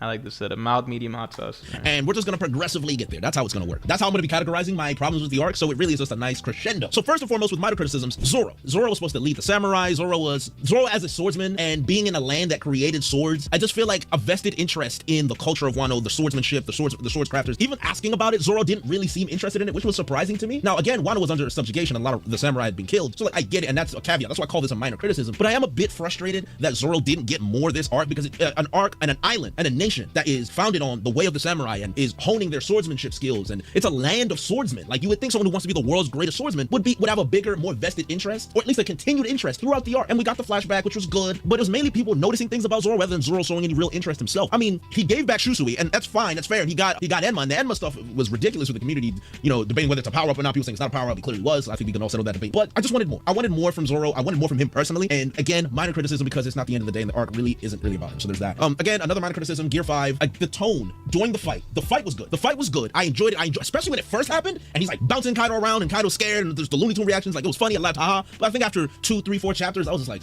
okay, so the tone of this fight is getting a little wacky, and it's not as I would expect this to be, considering Oden Mikishima's about to fall in the Flower Capital, and Kaido's evil, and all that other stuff. So again, minor criticism, but you know, there's that. Adult moment, okay. I still think Gear 5's it's gonna be difficult. Like, I need to see it to truly believe, because like everybody's just like, no, Gear 5 can be serious when it's needed. I think I need to see that in a fight to truly believe, because like, again, comedy undercuts tension. So like, I loved Gear 5 when it first came out. Like, two things can be true. I loved Gear 5 and I loved the debut of it and getting to see it all. I also generally, I'm always going to personally prefer like the really heavy, serious, emotional conclusions to Luffy's fights, like Crocodile and Alabasta or Luffy Jet Gatling. Those are fundamentally not possible as far as we've seen so far with Gear 5. But I know that Oda likes writing those really dramatic things too, so I'm sure he knows how to balance those. I wonder if it's possible that like the Blackbeard fight is the only major remaining fight that's not meant to be cartoonish, because Blackbeard's ability should cancel out Gear 5 to a good ability. So I think that to a good degree. So I feel like Blackbeard fight could still be really, really serious. And we don't need like super serious Luffy fights for the rest of the story. I just need one really good one. I don't want to feel like we peaked with Luffy versus Lucci all the way back in Enies Lobby as the most emotional a One Piece fight can get, you know? So as long as Blackbeard is still a really serious fight, I don't mind if Luffy fucking turns Imu's whole fucking world upside down and just like confuses the fuck out of him. Like, I think that could be a really cathartic ending to One Piece, but it's just the personal one, right? Like the one that like Luffy Blackbeard, the really personal one, the one that really is like affects Luffy very emotionally deeply himself. I need that one to be serious, but I feel like Oda's already set that up with the Yami Yami no Mi, so I have high hopes for that. Akainu, we don't know if that's ever happening, so we gotta wait and see. But those are it. Like, if you give me like Blackbeard, Emu, those are the ones that we know are kind of coming, unless Emu's going to be thrown out the window for whatever reason. Blackbeard, I still believe can be. I think Blackbeard is going to be the fight that we don't get that much Gear 5th. I think it's going to be hockey-centric more so than anything. And then Emu, it's fine. Like, Luffy can do Emu kind of like he did Eno. I'd be okay with that. Like, just, like, fucking blow his mind with how out of control Emu is in that fight. Like, how Emu can't control the fight at all or whatever. See why it was done, but I don't like it. I think a lot of his character and a lot of his charm came from the fact that he was 8 years old, and the appearance of this small, diminutive child against this freak of nature, Kaido, and this political disaster class that Orochi had created in his country, and all of that being, all of him having to bear that weight on his shoulders, all of that on his shoulders, and him challenging everything that went on there was so brave and so noble, and it really fed his character well. And I think the moment he grew and his appearance changed, it kind of took away that luster. Again, minor gripe, but that's kind of one of the small things I'm like, oh, I don't know. Most people like Momonosuke growing up, but that's interesting. For me, I'm kind of neutral on that, just because, like,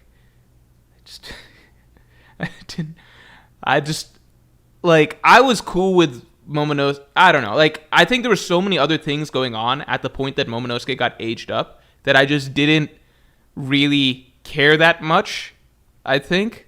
There's just so many other things going on.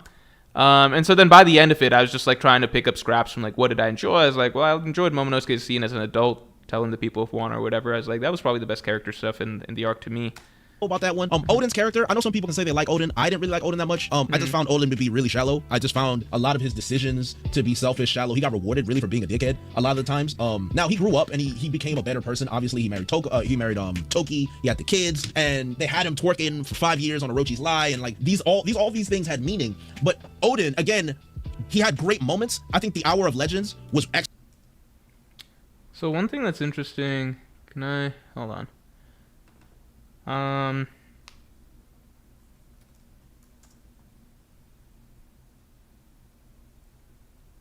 Let me go back, because, like, Oden, let me see, where the fuck is, why is this loading so slow? Hold on.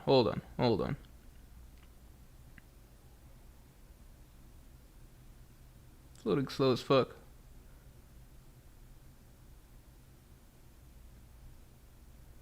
Alright. Yeah, so here's the thing. I think with Oden's character concept, I don't think he ever changed. Like, I don't think, like, he literally wasn't meant to be a character that changes. So, and I know Jay values, like, character growth, etc., quite a bit. So, yeah, like, if you feel like Oden's flashback didn't hit for you because, like, he was fundamentally the same person from start to finish, it's true. Like, Oden as a character concept was generally supposed to be like this guy that's like, he does everything his way and he's often misunderstood for that or whatever. And that comes down to like the twerking for 5 years, you know, but like he never really changed. He never has moments of growth or like becoming a different person or whatever, right? There is something, like there's some stuff that I'm saving for my own analysis or whatever. So like there are some elements where he has clear flaws that, are apparently like flaws that the story seems to be presenting as his flaws that were his undoing or whatever, but I don't feel like they were like work into the themes and general ideas of Wano that well or what it does for other characters. But yeah, I would agree. I mean, like Oden doesn't change. Like that's canonical. Like he's just supposed to be himself from start to finish, and then if like that's not something that like if you dislike the character straight up from the beginning, then like or like what he kind of represents, then that's probably just not going to change, and it's not going to be the type of character writing that you would enjoy, that's for sure. Like, I think Oden's kind of supposed to be kind of like, he's supposed to be like that hero look type figure, or like a Nolan type figure or something. Like, not the character that's supposed to change, but rather the character that's supposed to like go out in a way that seems very like tragic and like sticking to certain ideals or some shit, you know, like, so it depends. Like, I liked Oden's boiling scene, but I didn't like Oden's story overall, mainly because it went too fast. And because it went so fast, the bigger thing was that it like didn't draw me into, well, I'm gonna save my stuff for my analysis, right? But like I see what Jay's saying. I don't think Oda planned on him having a big moment of change or anything like that, but at the same time you could argue that's a critique of the character still, so you know.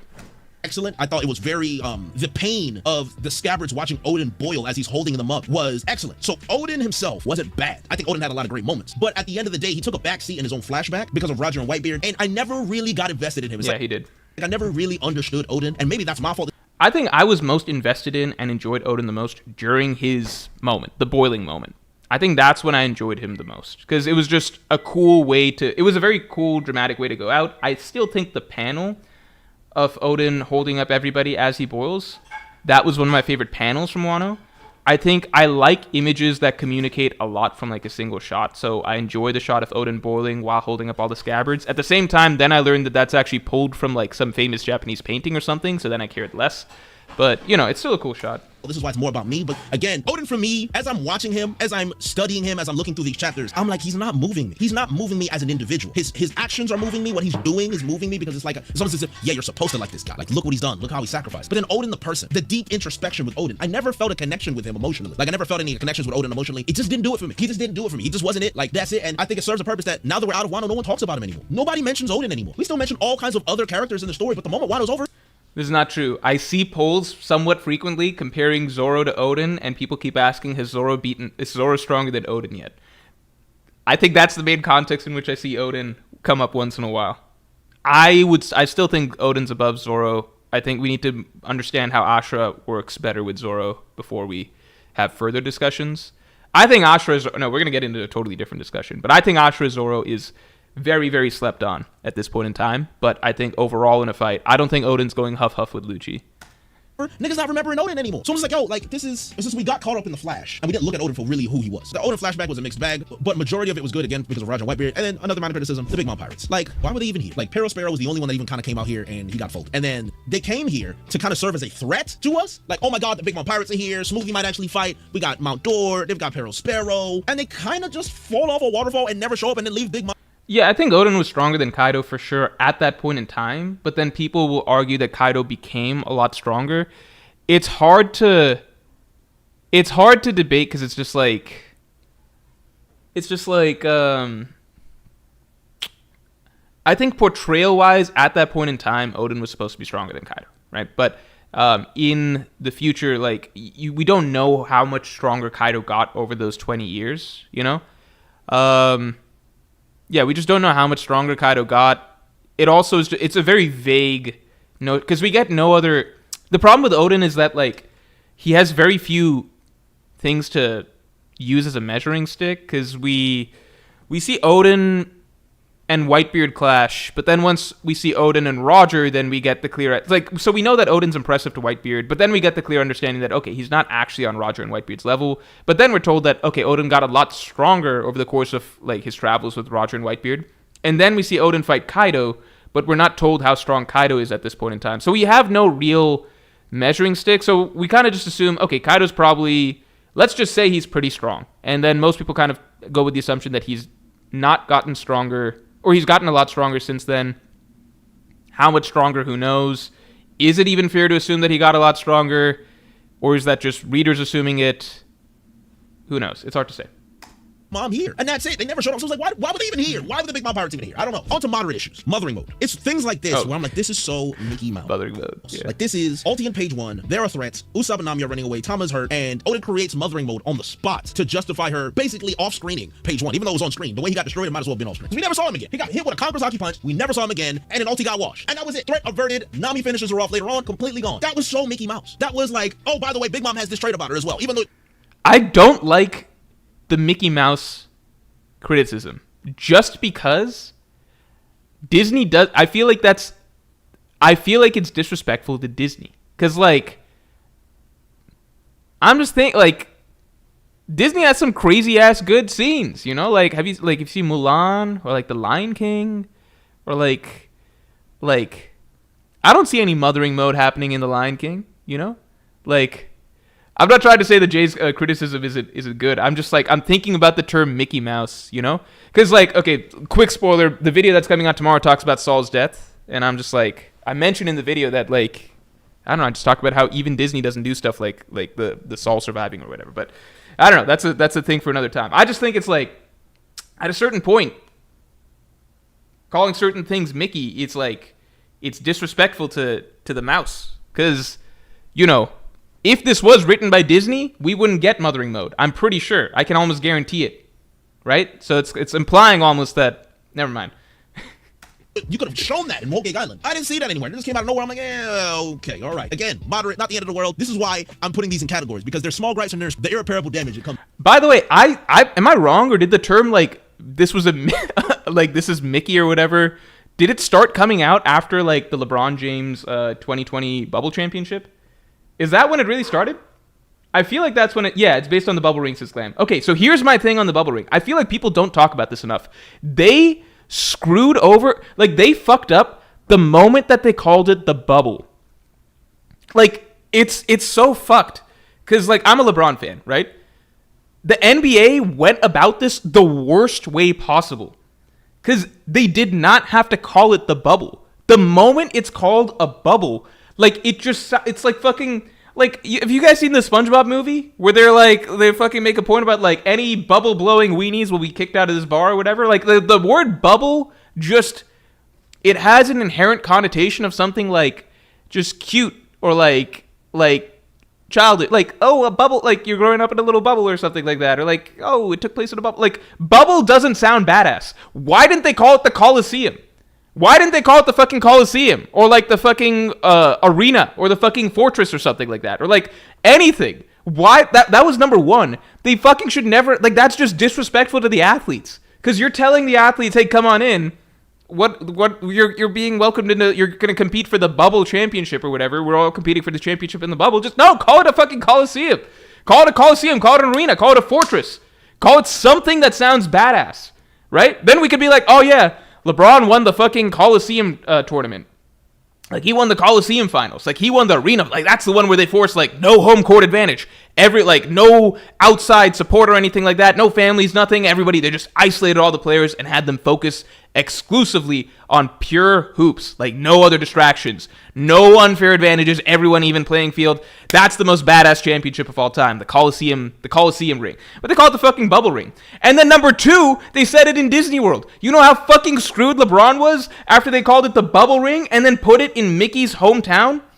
Like, why didn't they just put it somewhere in, like, fucking, like, Texas or something like that? Like, or fucking the desert of Arizona or something. Like, why didn't they just put it in somewhere that couldn't be made fun of? Why would they do it in Disney World?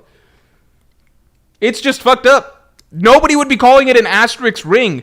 People might even be praising it as one of the more impressive rings of all time if it was just, like, the fucking Coliseum ring or the arena ring. I don't know. Le Disney, Le Mickey, Mickey ring, Mickey Mouse ring, all of that from, I don't know. The NBA really screwed him over with that one. Jinbei showing up to Wano and all of the fishermen being fine. No consequences whatsoever. It was a noble sacrifice. Big Mom is rushing. I agree.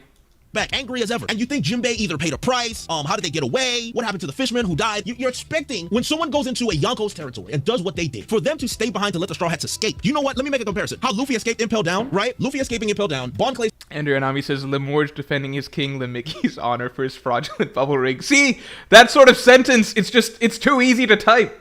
It's too easy to, of course if you're a LeBron hater, of course you were gonna type that out. Like, I would type that out. If I didn't like LeBron, of course I'd be saying Le Mickey and the bubble ring and like his fucking, like, what the fuck? Of course I would do it. It's too easy not to, and it's too funny not to.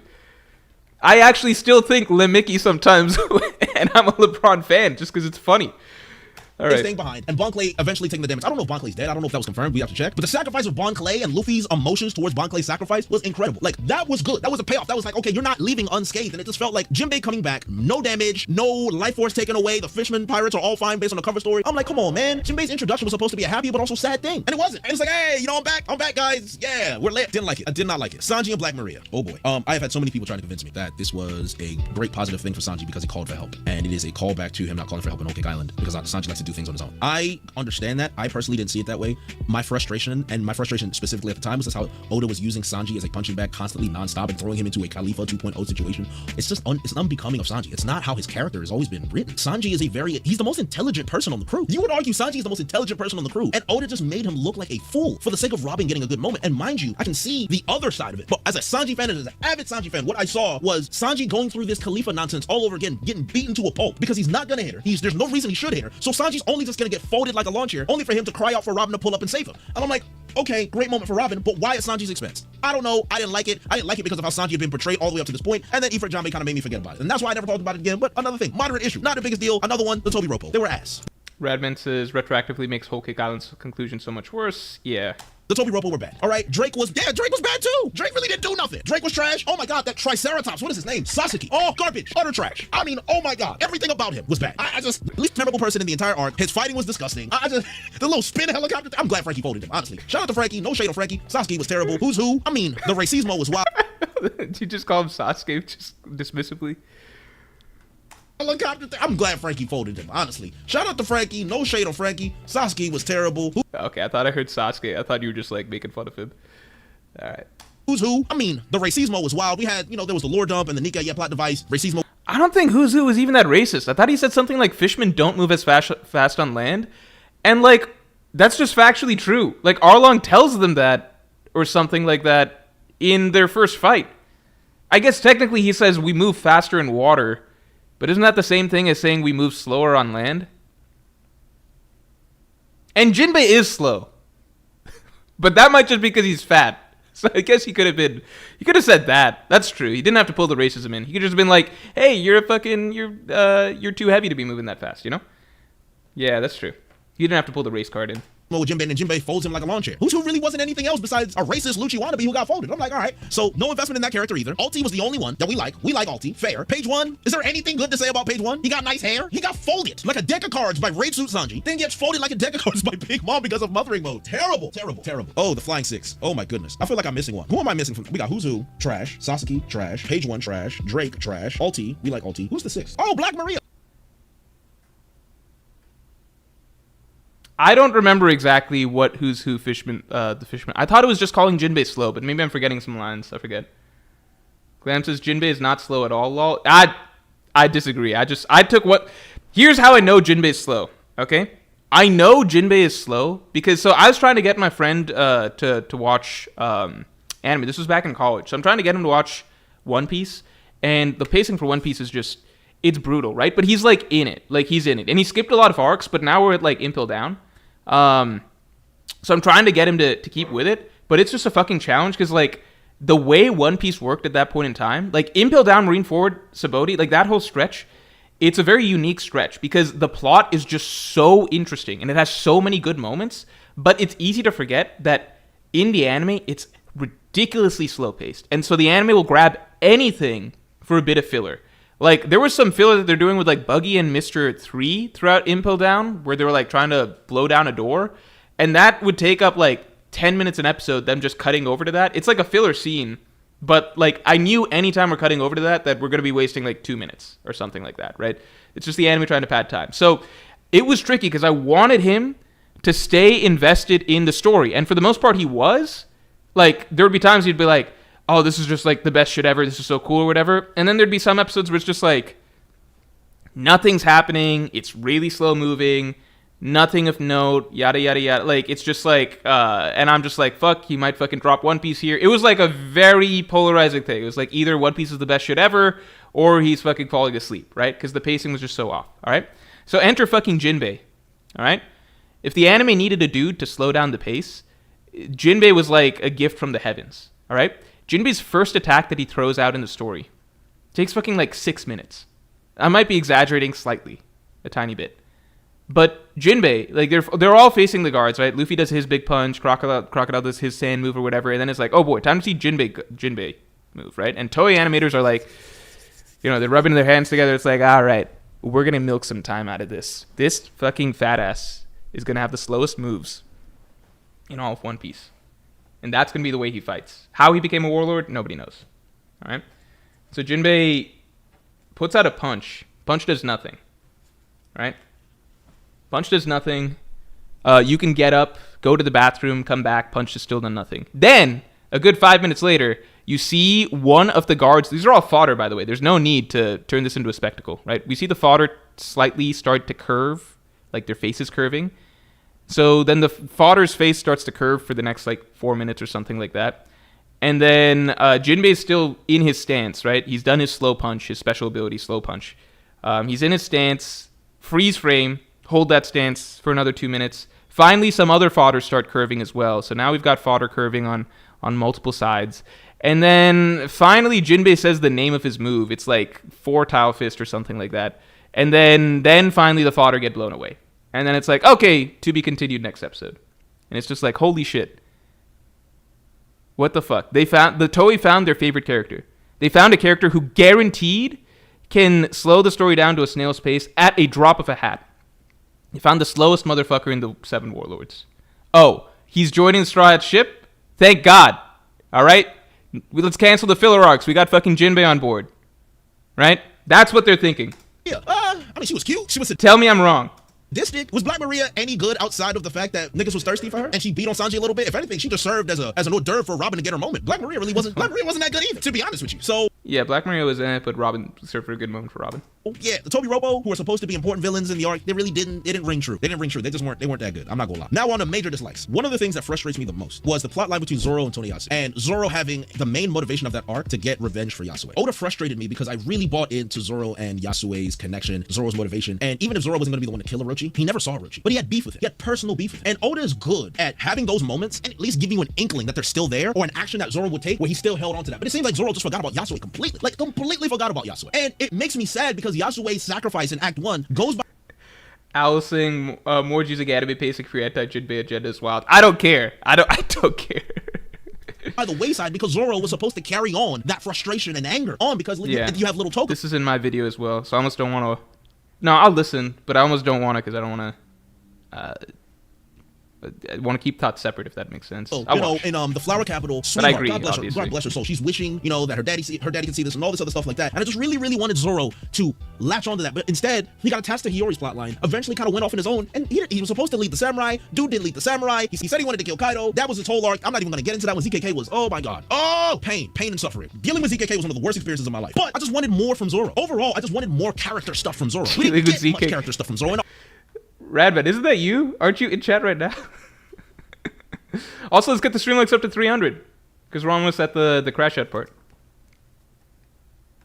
Arc that really should have been a character moment for him. We got the flashback and the King of Hell stuff, which was cool. That was good. But in terms of the character, we didn't get much from Zoro. And that was so frustrating because it started off with Zoro. It started off with the Seppuku Blade. It started off with that culture. So it's like, okay, Zoro's about to have some interesting, deep moments, and we just didn't get it. And the biggest moment that he had was with Yasue. So he didn't take a vested interest in the swordsmanship. He didn't lead the samurai, and he didn't check in with Yasue. And I'm like, oh, you don't do stuff like that, man. So I was like, okay, I'm just whatever, bro. I'm like, whatever. Then amnesia. The amnesia in Oshiruko was insanity. I think we can all agree. That was bad. Like, Big Mom's amnesia was so bad. Big Mom turned into the biggest plot device and wasted plot device I've ever seen. Big Mom's amnesia was solely for the purpose of getting them out of Udon and nothing else. The Oshiruko Chopper leading her in there was crazy. I was just like, what is this? I was like, wow. We don't need to delve into that more. The Big Mom amnesia was bad. I'm just not with it. That was terrible. Apu was a waste of time. Apu betrayed Kid. Kid was supposed to have beef with Apu. He did. He smashes him against the wall once, and then Apu just escapes. Runs off willy-nilly. Is trying to use the numbers to fight in the battle. The numbers end up not doing anything or just getting washed. And Apu's is like, you know what, Drake? We should just get out of here instead. And he just disappears. And Apu serves nothing in the story outside of holding the antidote to the Ice Oni virus and then getting washed by Zoro. And that's it. Apu didn't do anything else. Apu was a waste of time. Hawkins. Oh my God, nigga. Oh my God. Hawkins. Comedy Central. Hawkins was Comedy Central. I have never seen someone behold so badly. He catches Law. Talking cash money. He traded sides. Law off-screens him and dismantles him. Bro holds out a card saying somebody's got 1%. There's a 1% chance that somebody's going to survive this arc. 1%. We're thinking, oh, it's going to be Luffy, or is it Zoro, Kinemon, Momo? Who is it going to be? And by the end of the arc, Hawkins is on his last legs after getting washed by Killer. And he looks at his card and he's like, the 1% chance of survival was me. And I'm just like, yo, I'm saying you can't be serious. This is Looney Tunes. Hawkins is dead. I want y'all to deep that. I like that we switched to Looney Tunes.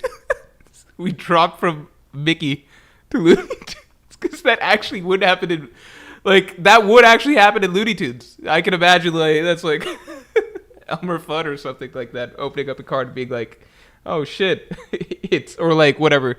Daffy Duck pulling up a card and being like, oh shit, it is rabbit season, or it is duck season, whatever the fuck it is, For a second. It's Hawkins is dead. What did he do? What did Hawkins do, bro? What was Blood even doing? Hawkins accomplished nothing the entire arc and served as comedic relief when he was supposed to be taken seriously. Hawkins was a disgrace. That was crazy. So we got 3 supernova in the arc, Drake, Hawkins, and Apu, that were all virtually useless. They did nothing. They were a disgrace from the beginning to the end. 3 supernova gone. Capone and Old was frying. We all love Capone. Bonnie great and yeah.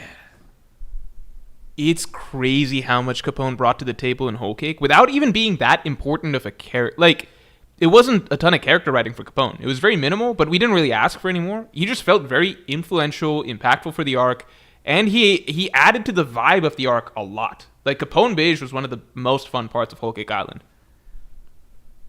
I feel like a lot of the Supernova were in Wano. Like, they add a little bit to the... So it's complicated because, like, they do in some ways technically add to some of the ideas in Wano, which I go through in the video, obviously, but, like, they don't really bring that much to the story. You could remove all of them, and the plot doesn't really change outside of Kid, Law, Luffy's, like, you know, the line side Supernovas, right? You could remove pretty much all the other Supernovas, and it's kind of the same, right? You could fucking remove Killer and everything stays the same. Because Killer's only... Killer fucking helps a tiny bit on the roof. Helps with Hawkins. But if you remove Hawkins, you wouldn't need Killer. So... Killer helps with... He helps... He's the only named character that ends up having to eat a smile fruit. So there's that. That's pretty much it. But in that case, you could have one of the fucking Straw Hats eat the smile fruit. That's powerful, and then have to have it fucking... I mean, that's making up too much shit, right? That's fan fictioning, but still, like, I think the main point being Supernova not really good for Wano. It was kind of like the arc that they just all get eliminated, pretty much, because it's like there was nothing for them. Oh, but Drake, Hawkins, Apu, because they were in Wano? Disgrace. Absolutely disgraceful. One thing I also didn't like is how the arc wasted your time with a lot of small things that we didn't need. Like Onimaru and Yukimaru. It was a nice story. It served no purpose to the arc. It was wasted time. Wasted time that could have been used to flesh out more things that Oda had already written in Wano. But because Oda had so many things he wanted to put in the arc, he realized he didn't have enough time. So all of the stuff that he had wasted previously now just ring hollow, like Tobi. I liked Onimaru's story. I like random individual short stories if I find them compelling. I like that one. It does go to some of the ideas of the arc or whatever, but I agree that there's a lot of other fluff that could be cut. I really don't think you need... Also, one factor if it is kind of like, it's Kawamatsu. Like, every scabbard gets their own kind of relevance to the story or something like that. But I think that's a great example of, like I think Kawamatsu ranks at the very bottom because the only thing he brought to the story was, like, he was the vehicle through which Oda could tell the Onimaru story. I'm pretty sure that was the only unique relevance that Kawamatsu had. I think that's the only unique relevance. It was just... After that, you can remove him from the story, right? There's a lot of scabbard storylines that can be combined, ultimately. Kawamatsu's the perfect example of just, like, a scabbard existing just to tell that little story. You could argue plot-wise, well, then how would Hiyori... Like, someone needed to take care of Hiyori for some period of time, but it's like... But you could have just had another... Like, there are other characters, right?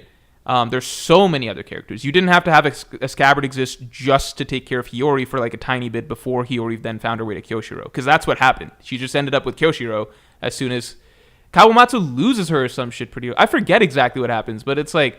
Kawamatsu gets separated from Hiyori pretty quickly in the first place, too. I don't fucking know. She could have just been with Kyoshiro from the fucking beginning. Kawamatsu, I think, really his only thing was just, like, he's the vehicle through which the story of Onimaru can be told. So does that justify having a whole extra scabbard included in there? In my opinion, no. And Charger 2000 says, Oda originally had 4 scabbards. Yeah. I mean, I would also add that Hiyori in general is, like, a very superfluous part of Wano, and nothing changes if you just remove her whole part of the story, because she adds nothing emotionally, adds very little thematically, does not have a compelling character storyline, and just muddies One Piece's messaging really terribly towards the, like, with her final words or whatever. Doesn't even have a good romance with Zoro. Like, does not have a good romance with Zoro. And, like, Oda can't, like, compare Pudding and Sanji. It's like, what the fuck happened there with Hiyori? I don't know. What, like, are we ever going to find out what she did in the 4th century? Is she ever going to talk about it? The prophecy? The arrows? Who healed? Gosh Panda says Hiyori runs away from Kawamatsu because she felt guilty for dragging him down. Okay, so we could have just... It sounds like then... I don't remember the exact timeline of events, but it sounds like Hiyori could have just ended up with Kyoshiro a lot sooner and not much would have changed. Oh, the scabbards, when they get... Was it Toki or not? Who was it? I think it was Hiyori, I think. Toki, she didn't serve any purpose. Besides to have Momonosuke. Outside of that, she didn't do nothing. Y'all can't tell me you like Toki because you don't remember her. But my man Oden crashed out to save her. The blueprints for Kaido's castle. I mean, Marco and his letter, and that's a whole other thing. There's a lot more people that took that Marco letter personally rather than I did. But again, just, yeah, unnecessary. Yamato. Oh, Jesus, here we go. All right, I'm gonna piss people off here. Let's go. like Yamato as a character. Yamato did unparalleled levels of damage to our community. Unparalleled. Because Oda, who's based in Eastern culture, and a large majority of his audience is Oh, you're going to talk about this stuff. I didn't know you were going to talk about this. Okay, let's see. Eastern culture. The way they receive the Yamato stuff compared to the way the West did, night and day. You can say Oda is in Japan, so he wouldn't understand the way the West would take it, but the debate over Yamato's gender and the pronouns was one of the most toxic, vitriolic, worst experiences I've ever seen in this community. No matter what you said, you weren't right. No matter what people did, no matter what people said, no matter what stance people took, it was always wrong to somebody, and it was always a big crash out, week after week after week, just nonstop. You're transphobic. No, you're homophobic. No, you can't read. You have no reading comprehension. Oh, you're too woke. Oh, it was a plague. It was the bubonic plague of our community. It was unreal. I've never seen so many people crash out over something that ultimately never mattered to begin with. I personally believe it was a bad decision for Oda to not address Yamato identifying as Oden, but then not rectifying it to a point where Yamato could be their own person. Why couldn't she be her own person? Yeah. Thank you. I don't understand why, and I understand it's trauma and Kaido and all that. Oda knows how to write these things well enough where you rectify to a point where Yamato's like, I respect and I admire Oden, I want to live a life just like Oden, but I'm also Yamato, and I'm happy about being Yamato and Oden being my idol, or at least having some semblance of realizing that Yamato should identify as Yamato and not another human. That's imposter syndrome 101. That's not something to be glorified. And it was just so bad, because the first thing she does when she pulls up on Momonosuke, a wounded and scared child, saying, hey, I'm your dead dad. Are you serious? That's trash. That's bad. I want you to put that in context. Your dad was murdered brutally in front of the entire nation. You are trying to be killed because of your dad's name. And the first thing you do, you see this deranged, large woman with large breasts in a club with horns saying, hey, I'm Oden Momonosuke, I'm gonna save you. Call the police. Call the police. That's the first instinct. I didn't like that. Tone deaf. Not a fan. Yamato had good moments, action scenes, great. The character, waste of time. Worst thing in Wano. The Yamato experience was hell. Every time Yamato was on screen, I was crashing out. It was hell. Didn't like it. If you guys don't like it, that's fine. If you guys like it, I enjoyed listening to all of that.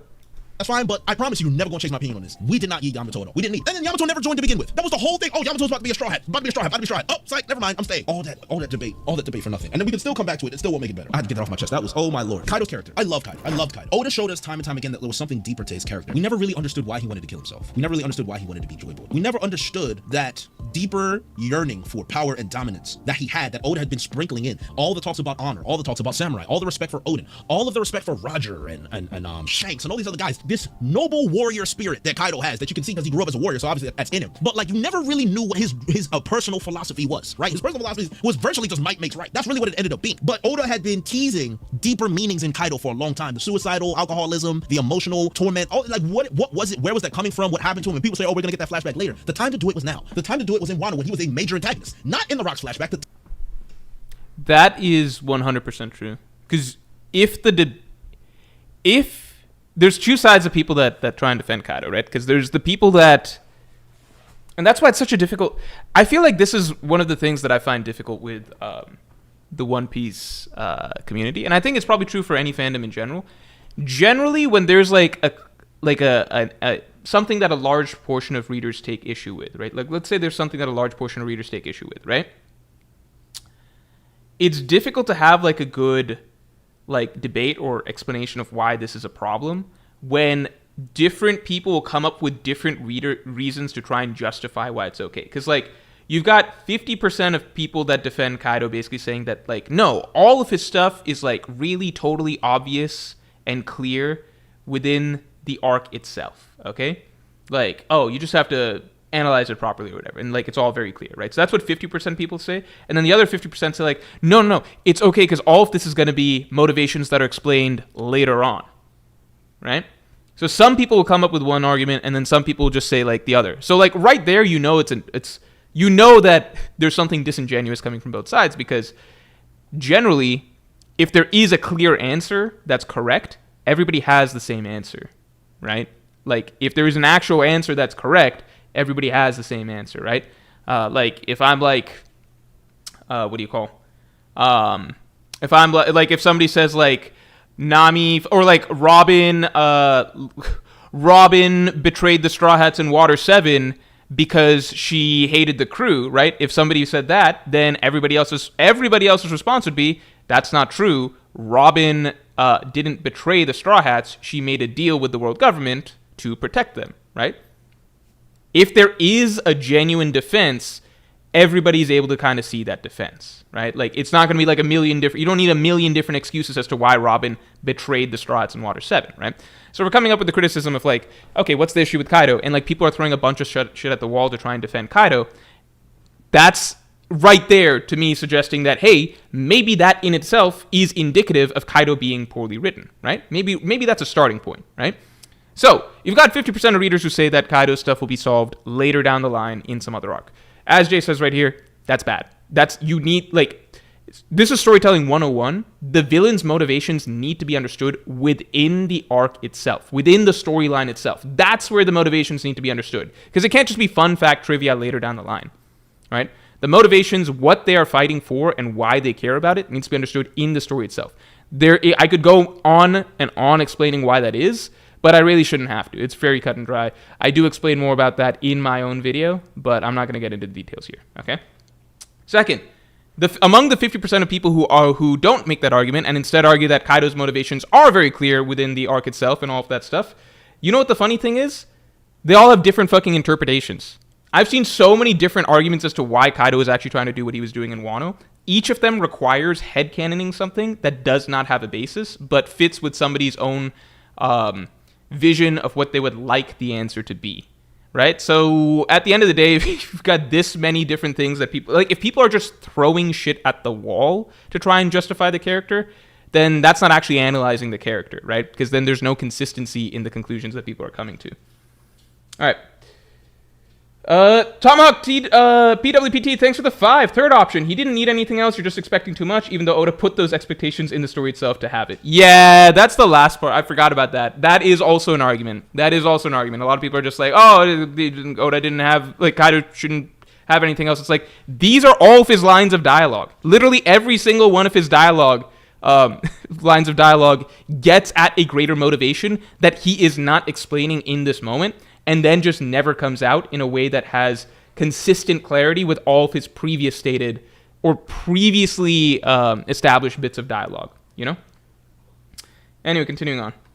Time to give his full backstory was in the arc where he was the most relevant. I don't see how the purpose of Kaido's character is served outside of the arc he's a major villain in. That doesn't make any sense to me. So when I got that slideshow backstory after all of the, this backstory, I'm about to figure out why Kaido is the way he is. Oh, Oda, I've seen you write backstories before. And sometimes characters don't even need a backstory. Arlong didn't need one, Crocodile didn't need one. So that's fine. But you look at Doflamingo, you look at Dolphin, you're like, all right, Katakuri, okay, Big Mom, you're like, okay, all right, I felt that one. I understand Big Mom. Kaido, we get that slideshow Mickey Mouse backstory. I'm small nigga, then I'm medium nigga, then I'm big nigga. That's it. I want to dominate the world. That's it. That's all we got from someone who has shown us the best performance as a villain from a combat standpoint in the entire series. And that's all we get. My frustration is that if that was always going to be the case and he was always going to be who he was going to be, don't give him a backstory. Let him be like Crocodile, because he was good enough without it. He would have been excellent without it, but the backstory only was a detriment to his character.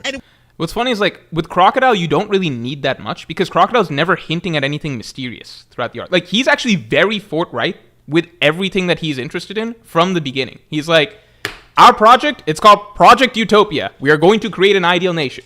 As Project Utopia continues, he then explains Pluton is his true goal, and he's going to use that after he takes over the nation and use it against the world government, right? You understand his motivations from start to finish. And then finally, as his battle with Luffy kind of comes to a close, we start to get some hints that are actually, like, more than hints, I think, a little bit. But, like, you know, you could argue they're hints at the time or whatever. That, like Crocodile himself is coming from a bit of a place of pain, right? He's coming from a bit of a place of pain in terms of, like, it seems like he is almost projecting his own insecurities about failing to become Pirate King onto Luffy, right? That's what we're kind of getting. But at no point is, like, if you go through all of Crocodile's dialogue, he is not constantly insinuating some sort of, like, hidden philosophy or hidden motivation or hidden sort of, like, deeper belief or anything. Like, he's actually pretty straightforward with everything that he's talking about. Like, he'll tell Luffy, like, friends suck, etc., blah, blah, blah, blah, blah. You should have abandoned them, blah, blah, blah, blah, blah, blah, blah. These are my goals. I'm going to take over, yada, yada, yada. We get the softest hint of, like, some sort of internal pain regarding becoming Pirate King. But it's not necessary to fully understand why he's doing what he's doing over the course of the arc. Because he will tell you why he's doing what he's doing, you know?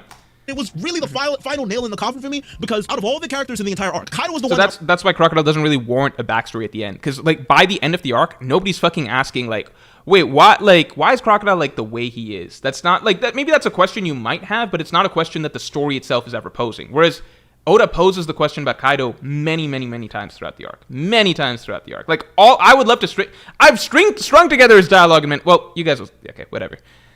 I was the most interested in. I've made videos on it, theorizing, oh, like, this could be it. Why? Once we get the backstory, this is going to solidify in his top 1. Kaido was the one man in that arc where I'm like, I have been interested. I also don't like when people are like, oh, theorists just get upset because, like, you know, they got so hooked up, like, focused on theories, etc., basically, that they got upset by this. It's like, if the story is asking questions, like, content creators and theorists basically will just come in and try and be like, okay, well, what if we try and solve this question, right? Like, what if we try and solve this? So, like, we try and come up with answers of, like, what it could be or something, right? Like, when the man marked by flames is a question in the story, like, that's something that Oda's established in the story, right? He's established that in the story. So a theorist is going to try and figure out who the man marked by flames is.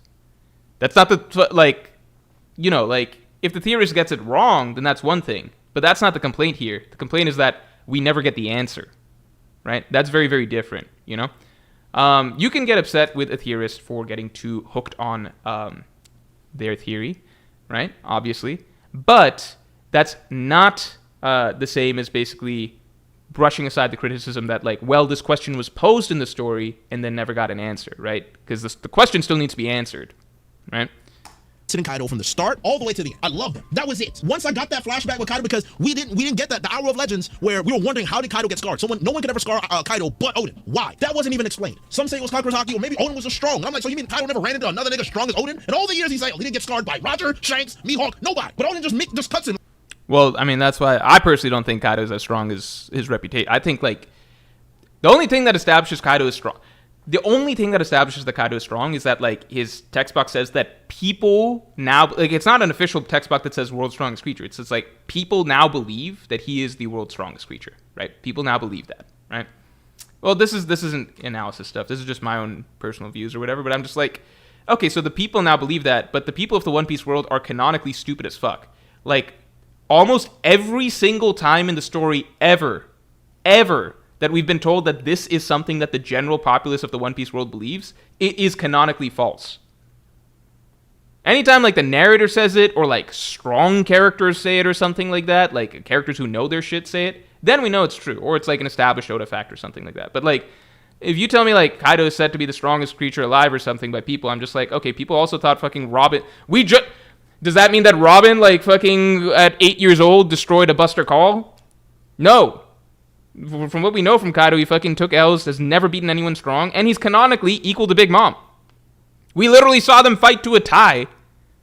Like, he is equal to Big Mom. Do you also think Big Mom is the world's strongest creature? He is not stronger than Big Mom. He's probably a shade stronger than Big Mom, like, if they fought forever, like Akainu Aokiji or something.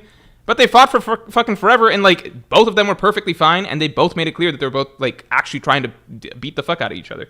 They're the same. Like, that's in the story. That's not a debatable point. This isn't, like, a people said thing. It's like, we got to see the fight. Both were at full health. And if you want to argue Kaido didn't use his Devil Fruit, neither did fucking Big Mom. She didn't use her Devil Fruit. Her Devil Fruit's probably better than his Devil Fruit from what I can tell. I'm like, oh, willy-nilly. No explanation why. I'll let that go, because I crashed out about it. Continuing on, I think that's getting way off tangent. No, I think Mihawk is the world's strongest swordsman. Leave him alone. Like, that's his factual title. That's not like a people say thing. That's his title. Yeah, that's his title is his title box. I let it go. That was a whole conversation in the entire community the entire time, and I let it go. I was like, but to get the backstory that we got from him after Oda's buildup and setting the expectations and the flashback with King and the suicide and the sadness and the drunkenness and the volatility and, you know, the subtle hints of elite intelligence and self-awareness that Kaido had. Hell, my man was a liberal. He respected Yamato's pronouns. I'm like, what's up with this nigga? I'm just, yeah, my Apple Watch is tripping. I'm like, what's up with him? And it just didn't deliver. It just fell by the wayside. I'm like, man, no. Why? And then Kid. Oh, I've already made a whole video on why Kid is trash. So matter of fact, let's not even get into that. Just watch the video. If you want to know why I feel the way I feel about Houston's Kid, watch that video and you'll know exactly why, because that'll be a whole other soliloquy. And that was another thing as well. I promise you, if we talk about Kid, it's gonna be an hour-long video. Y'all gonna be here forever. All right, y'all ain't never gonna leave. I'm gonna let y'all go on that one. Kid, oh my god, no, just absolutely not. And then to end it all off, Wano itself. I told you at the beginning of this video that I'm a character guy. I get attached to characters and I follow their arc and I follow their story, and that's really how I absorb manga. And Oda has been a master at that for so long. And in this arc where Kaido was the character that I had honed in on, and the Momonosuke someone that I had kind of an interest in, Oden never pulled me in. You can see where a lot of like, I'm floating around trying to find a character to be like, yeah, this is the one, this is the guy I'm gonna follow, because in Egghead, it was Bonnie and Kuma. They had me from the beginning to the end. Vegapunk was a great tertiary character in that regard as well. So like, we had that. But with Wano the Nation, I did not like the Scabbards. I thought the Scabbards were shallow in terms of their development, and there's 9 of them, so there's not much you can do, but none of them really pulled me in outside of Ashura Doji, and then we saw what happened to him. Kinemon was cool. Only one I was like, all right. Scabbards is just straight up quantity over quality. Like, you can't do, if you have 9 characters versus 1 character and you only have so much story space, like, it's just fundamentally it's just worse storytelling. Like, it's just gonna pan out to be that, you know? You know, we like him. Kiku was cool. Izo, oh my god, a waste of time. What a waste of time. Izo was an absolute waste of time. Kawamatsu had 1 or 2 moments. He was cool. It is what it is. Kanjuro, oh my lord. Oh my god, how many final performances, how many final acts? The Kanjuro reveal was good. The reveal was good. But Kanjuro, the character, oh my god, pain and suffering dealing with Kanjuro. The Scabbards overall were just mediocre. They were mediocre. Another waste of my time. The other samurai, we didn't get enough from the other samurai. Orochi was a good villain, but he faded away and petered out. And it was just his ending with Hiyori was just like, all right, whatever. Orochi, like, I understood why Orochi was the way he was, but that's fine. The Oniwa Banshu, I mean, the Fukuro Kujo Raizo fight. Oh. No, you about you.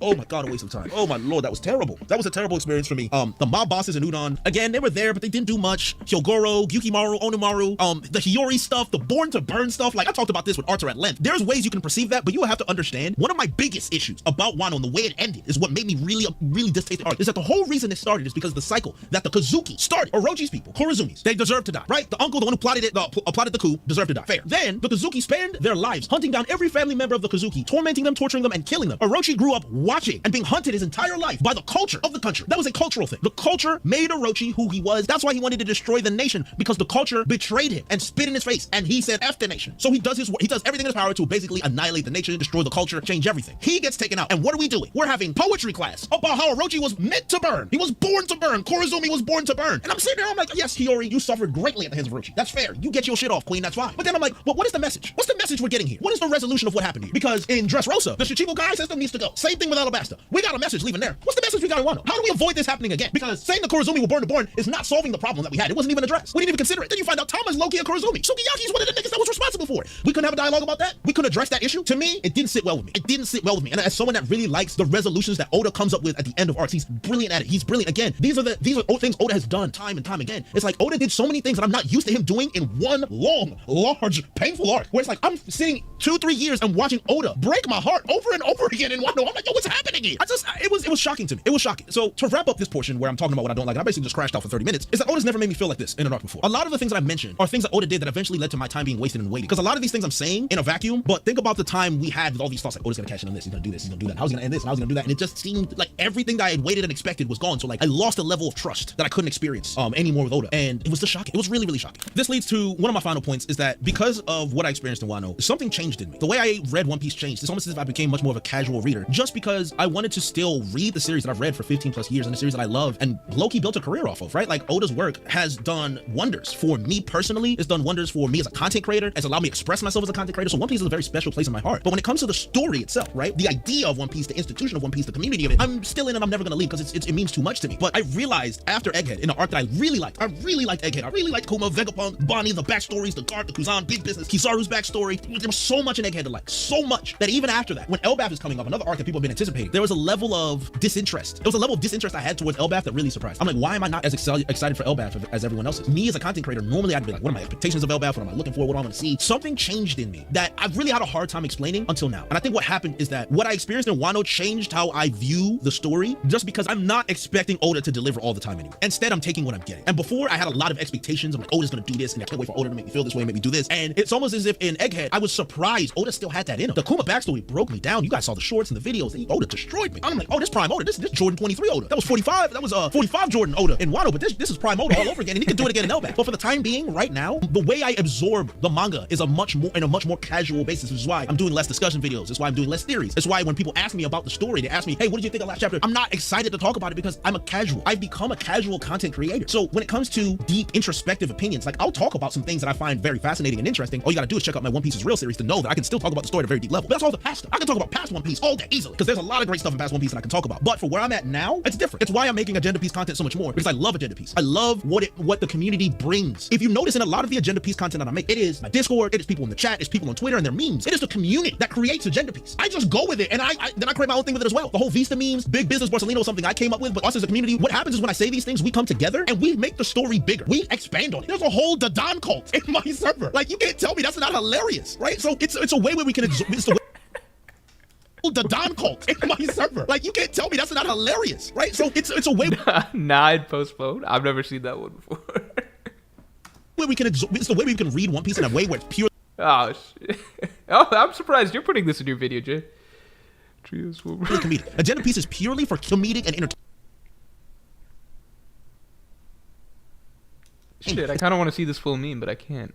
It's not power scaling. It's not theories. That's not Agenda Piece. That's just agenda. Agenda Piece is completely different. It's really just satire. It's One Piece satire. And I love it. And I enjoy it because I love One Piece and I love comedy and I love satire. You put those things together and it's like, I just get to be a goofy dude who loves One Piece, which is really, might be the best way to absorb the story. It might be. And overall, because of that, the community as a whole hasn't made it easy for me to make this video, just because when it comes to having criticism of the story and criticism of Wano, the community does not like it. The community, I would argue, cannot handle criticism. They can't handle criticism of Oda. Even though Oda is top 5 mangaka of all time, maybe the best. I would say Togashi and maybe Toriyama and some others. But when it comes to giving my authentic opinion and my criticisms on the story, and a lot of content creators can vouch for this, there's a lot of things that we may not like, but we cannot say, because any criticism of One Piece, any criticism of Oda, whether valid or not, is met with vitriol. And you are alienated and you'll eventually be blackballed. That's normally how it works here. And I'm not here to play victim because I'm not a victim. I'm not. I'm actually very privileged. I'm in a privileged situation here to make this video and to have people care about what I say. That's a privilege because they can. And there's a lot of people that don't. So I realize that I'm in a place of privilege, but I just have to mention, as the community, we need to be better at having conversations about the things that we do not like and accepting two things can be true. We can accept that, in my opinion, Wano wasn't a good art, but One Piece is still a great story. And Oden is still a great mangaka. And he's still going to make great stories. Like, that's just, that two things can be true. And all I want for the community is just to get to the point where we can just own the two things can be true mentality, instead of saying, because you don't like it, you don't understand the story, which means you have no idea what you're talking about.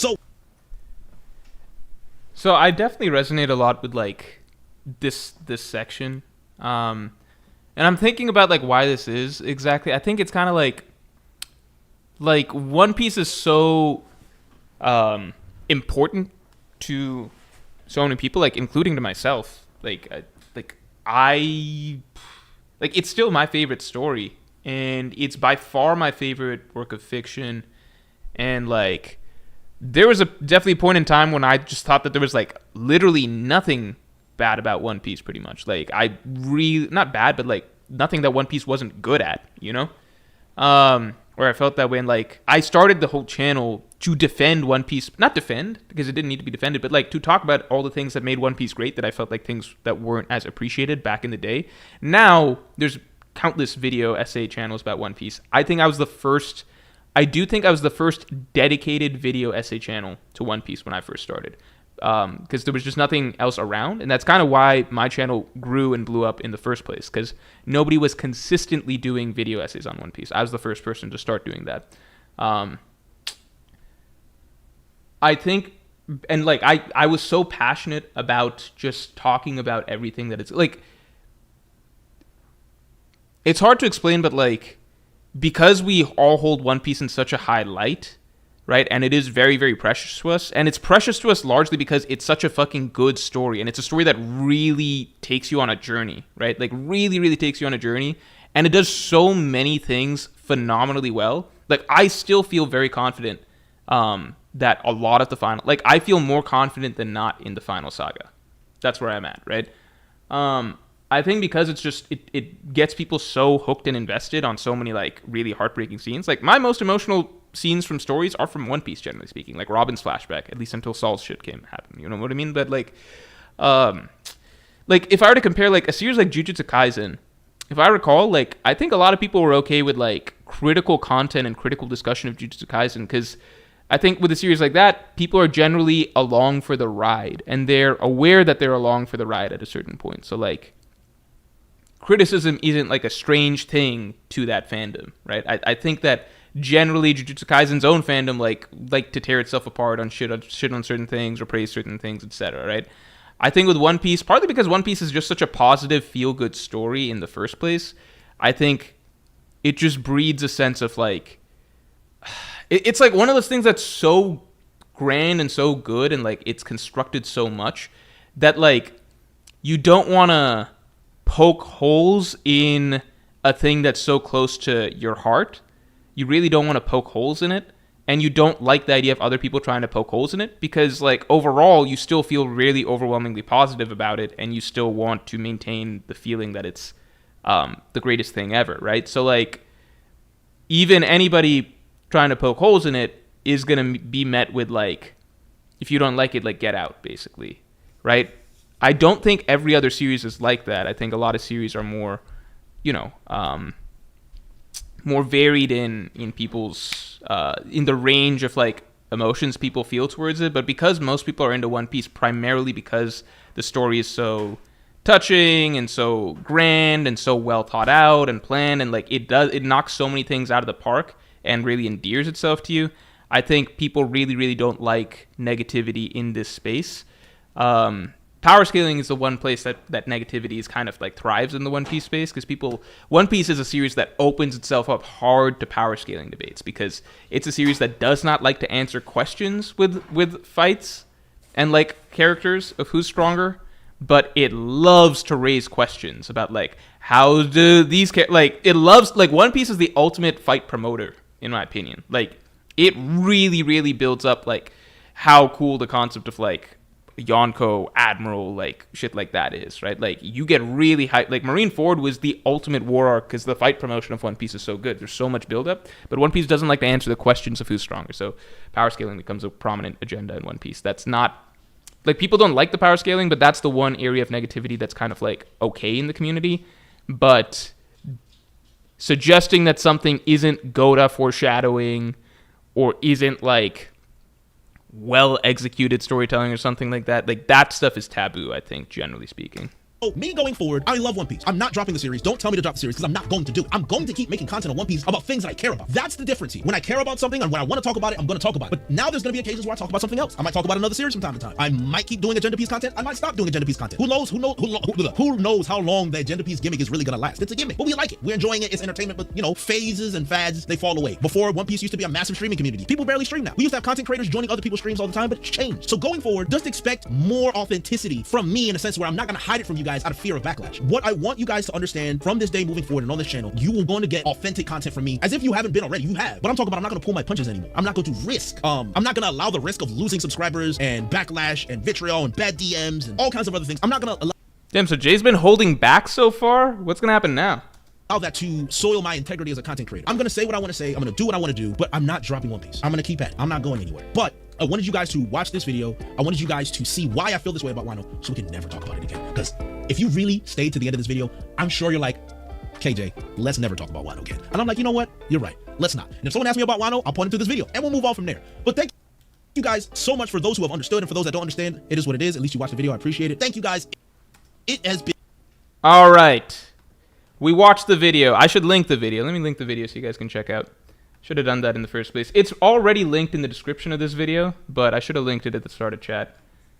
All right. Yeah, he had to drop that. I'm not going anywhere. Yeah, because people are probably going to want him to go somewhere. Yeah. Jay, that was yeah, I enjoyed that video, man. I enjoyed that video. I agreed with like a lot of the things that you were saying. Definitely enjoyed the video. Definitely liked the way I like the way that you structured it all too, with like first talking about the things you like and normally like in first you talked about the things you normally like in One Piece, then you talked about the things you like in Wano, and then you progressed from like small problems with Wano up to like the big ones basically, and just kind of I think definitely by the end I was really enjoying the rants about Yamato, Kaido, things like that. So yeah, man, I enjoyed that video. That was a cathartic video for me to watch. Makes me feel good because I'm obviously going to be dropping my video soon. So like, I just like not being alone in that.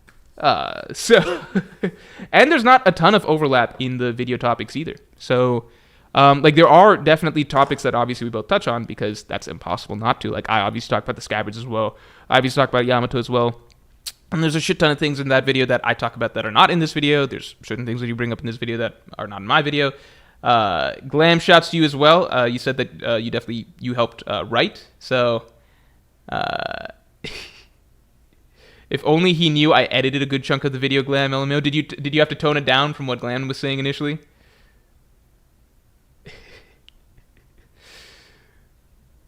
King J says, Morj, you said that you toned down that Wano video. I think it'll be cool if the video is just brutally honest and not toned down. How do I say this? Because, like, it's hard to be... I had to change the... So, like, if I speak purely from the heart... Not from the heart. Like, if I phrase things the way that my heart wants me to phrase things, then it would be similar... Like, I also want to say certain things are Mickey. You know what I mean? But I am going to try... Because I'm going to try and be not inflammatory, if possible. So, I feel like if I use certain... like, I'm trying to avoid using things that I consider... I don't know, like insults, I guess, basically, even if that's how I actually feel about it. So, like, I don't, like, you can be brutally honest about how you, about your thoughts about something, but, like, if I, like, there's a difference between me saying, like, well, this kills all tension versus, like, this is fucking stupid as fuck because it kills all tension. So I'm trying to cut out all of that type of language and just keep it towards, like, well, I think this is the effect it has on the story, which I think is negative, without saying words or phrases that, like... I think you guys get what I'm saying. Yeah. Marcos Vinicius, thanks for the 10. Every fandom has its flaws, to be honest. Jay did a Hunter x Hunter video with Fiji, and some Hunter x Hunter fans were calling him too dumb for Hunter x Hunter in the comments and telling him to stick with One Piece, and they were praising it, LMAO. What the fuck? I'm gonna be honest, though. I feel like Hunter... Like... that tracks for Hunter x Hunter fans. That definitely tracks for Hunter x Hunter fans. That's actually one of the reasons that I've held up. Like, I did the Hunter x Hunter arc analysis that I did on Manga Morj, which is just a midway arc analysis of, like, what do you call, of the arc so far. Like, obviously, the Succession War arc so far. And I felt fine doing that because I, like, dotted my T's, crossed my I's, or, like, dotted my I's, crossed my T's, all that stuff. Like, I checked, were there other analysis going on? I checked what other people were saying, etc. I was like, okay, most people haven't put all of this together, in my opinion, so I think I'm good. And I had just come fresh off of rereading that whole arc, okay? So, at this point, that was 2 years ago. At this point in time, right, where I'm considering doing some Hunter x Hunter content, I'm not rereading the Succession War arc again. I'm not going to reread it to, like, the next batch of chapters. I can't be rereading the full Succession War arc every time a new batch of chapters is dropped. I just can't, okay? I fucking watched Grand Line Review's recap video of it, all right? That's what I did. And what do you call? I'm a little hesitant to drop some Hunter x Hunter content because, like, I'm actually, like, I know the Hunter x Hunter fandom is probably a fucking pretentious as fuck fandom, and I'm like, if I get certain things incorrect because I might just be fucking forgetting, like, a fucking, like, Nen technicality as to why this theory would be incorrect or something, then I'm probably gonna get roasted. I don't fucking remember every single fucking Nen technicality. I don't remember what, like, fucking level 3 of 10 or Ren or fucking Zetsu or whatever the fuck is. Like, if you ask me, like, what are the 6 principles of Nen? No, I mean, I know the 6 types, but if you ask me, like, explain every principle of Nen from start to finish, I'd be like, go fuck yourself. I know Zetsu's fucking important to the plot right now. That's what I got, all right? So... that being said, I still have theories that about what will happen that I still think are... I have a pretty good one. I want to read 410. I actually might read 410 on stream, but I have a pretty good one that, as far as I know, is not contradicted by anything in the story, and I think it's something pretty big that most people are not talking about. But yeah, I do have that, like, slight fear of just, like, not fear. I don't know. Like, it's like dipping your toes into, like, something that you're not as familiar with. So it's just like, what if I did just forget something that makes this whole theory, like, a really bad theory? But I've been doing my research. It seems like no. It seems like I got everything or whatever. Yeah. Yeah, just the more... Yeah, when it's not your primary series, you're just not going to know, like, every little thing about it. And Hunter x Hunter in particular is a series like that. So yeah, every fan base has their own issues. I think it's very rare to ever see somebody say, like, you're too dumb to understand One Piece, because, like, One Piece is a more emotional story, right, as its strength, rather than, like, a very cerebral story where you need to, like, be super, like, you need to remember every single little technicality or whatever. Whereas Hunter x Hunter, I think the fan base probably prides it on being a very cerebral story. There's other series like that as well. I feel like What fandoms as well? I feel like the Bleach fandom fucking pisses me off. Because, like, the Bleach fandom I find very defensive.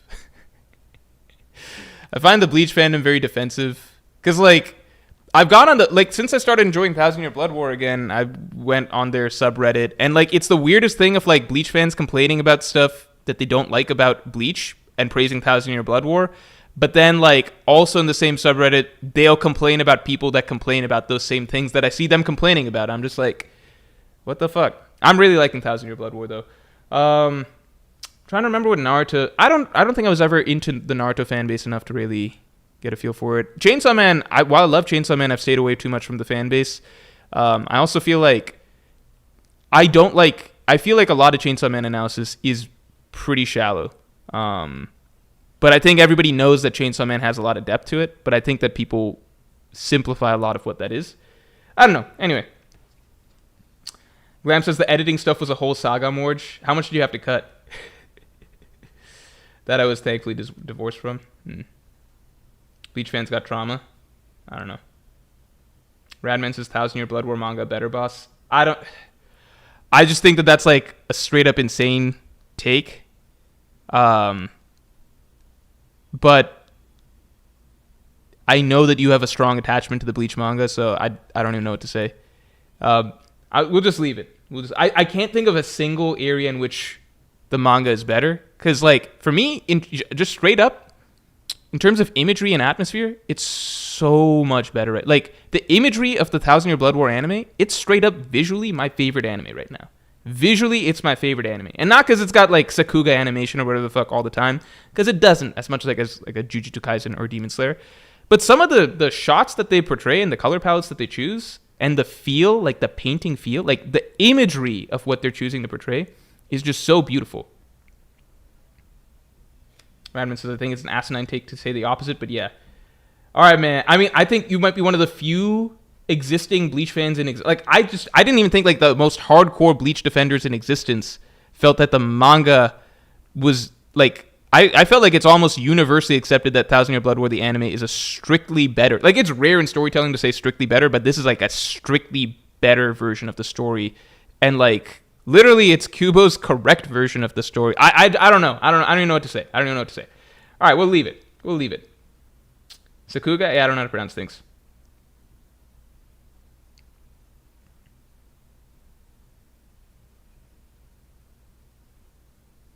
Dandadan fans?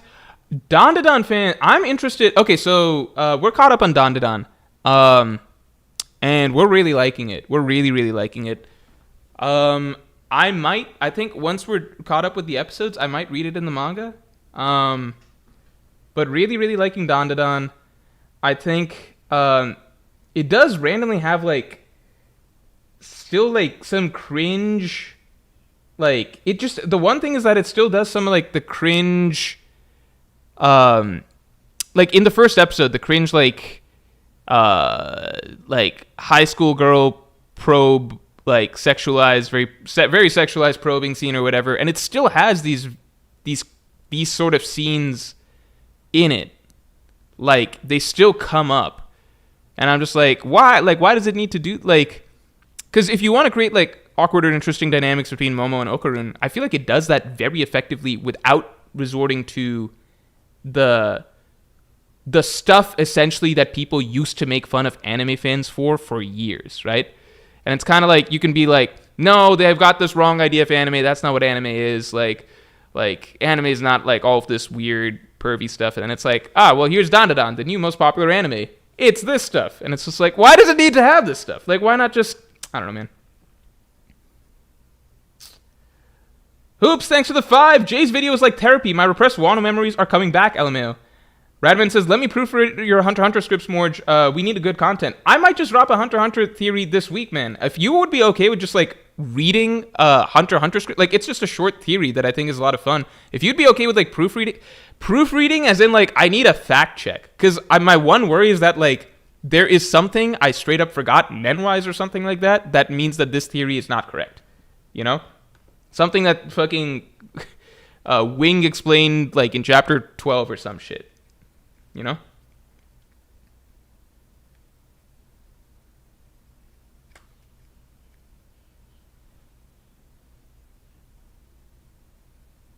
Attack on Titans fandom is bad too. Manga or anime? Because I think a lot of people really like the Attack on Titan anime. I might read Hunter x Hunter. I might read Hunter x Hunter on stream.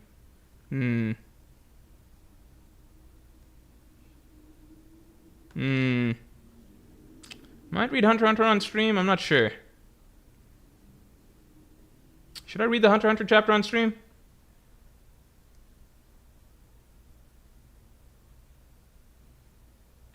Jacob says Kubo needs to give us the Hell arc for real. Here's my one thought on the Kubo Hell arc, because I would love to get a Hell arc. I absolutely would love to get a Hell arc.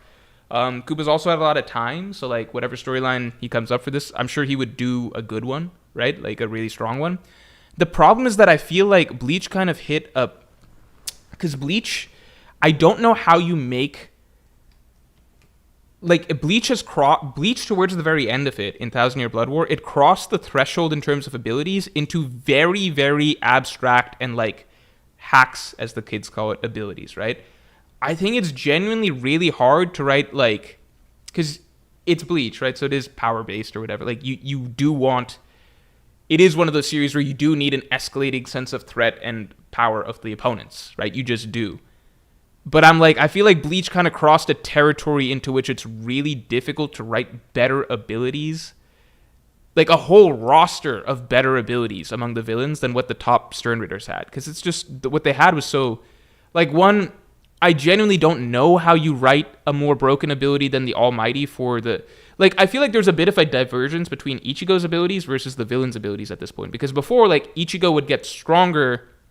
But the characters he'd be up against, like an Ulquiorra or a Grimmjow or an Aizen, they're also characters that are just getting stronger into the traditional sense. Like, they're faster, they're physically stronger, they have more powerful, like, blast attacks and stuff like that, right? But, like, now, unless something changes by the end of Thousand Year Blood War, Ichigo gets, like, way stronger, but it's kind of like, how does him getting stronger, like, change... Like, it's just like, it's like two opposite directions. Like, he can get stronger and stronger and stronger, but like a better Getsuga Tensho isn't really the answer to like Jugram's ability or like Yuha ability, you know? It's not like they needed to be defeated by a better Getsuga Tensho. And I'm like, so then he can get, like, Ichigo could be like 10 times stronger than he is right now. It wouldn't make a difference against Yuha, right? As far as I understand, the way the Bleach power scaling goes now.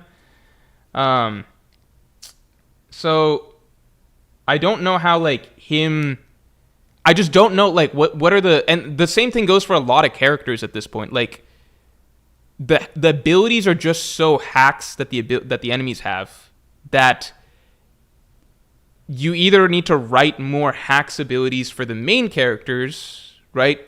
Or, like, I just don't even understand how Kubo would come up with, like, a roster of, like 20 villains or whatever, or like 10 villains or something that all have better abilities than the Stern Ritters top tiers, you know? And then a villain that is significantly, substantially stronger than Yuha. I don't know how he does that. And then on top of that, write corresponding abilities such that the heroes can defeat said villains, particularly Ichigo.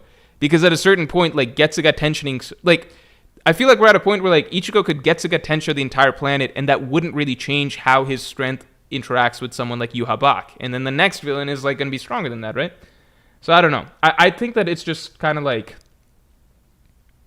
I would be very excited for a Hell arc, but I just don't even know how logistically, like, you can top kind of the, like, that. This is almost never an issue in other series, because, like, in something like a One Piece or Naruto, you can always think of stronger abilities because the abilities aren't that abstract yet, right? Like, you can think of stronger tailed beast bombs. You can think of, like, stronger planetary scale attacks and stuff. But Bleach, we're past the point where the scale of things really matters, right?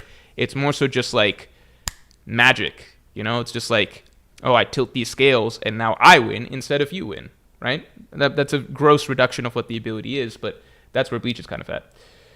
All right. Amartya Sinha says, is there a new date for the Wano video? I'm just trying to get it out during December, man. I'm just trying to get it out during December to give myself a break. As soon as I drop it, I'm going to take a week off. That's it. Also, let's get the streamlights up to 350. Let's get the streamlights up to 350.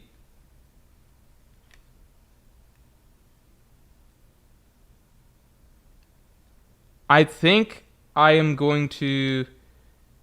Oof says, Morj, where do you end on Undead Unluck? I read it because of your chat, and it's one of my favorite manga. I dropped it, I think, a little bit after spring. I think they met the mentor of one of the characters, and I don't want to say that any further than that.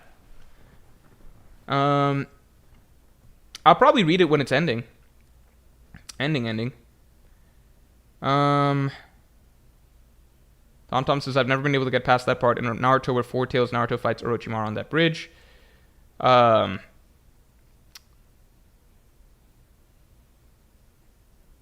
was actually, so interestingly, that was actually one of the first Naruto fights I ever watched.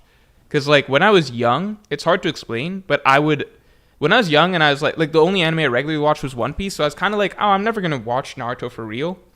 So I was like, let me just see, like, what the coolest fight it is. So I kind of just, like, wikied what the most recent battles were, because in my mind, I was like, whatever Naruto's most recent fight is going to be the coolest fight.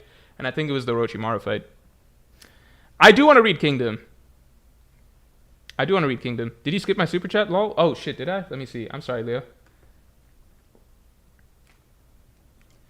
Oh, I'm sorry, Leo Recto. I'm sorry, man. Thanks for being a Yonko tier member for so long, man. Holy shit, thanks for the 20-month support. Yeah, I agree. This arc was definitely the biggest roadblock of a One Piece fan enjoyment. And speaking of Hunter x Hunter, could you give us your top 20 in 1v1s? Top 20 in 1v1s in Hunter x Hunter? It's fucking difficult, because 1v1s are just like...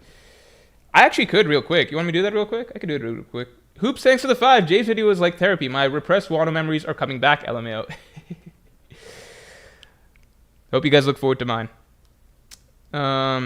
This made me excited to drop mine just because, like, not the first person who has to speak on this arc in a manner that won't be wholly positive. Yeah, let me see. Hunter x Hunter, top 20. I would say something like here. Here.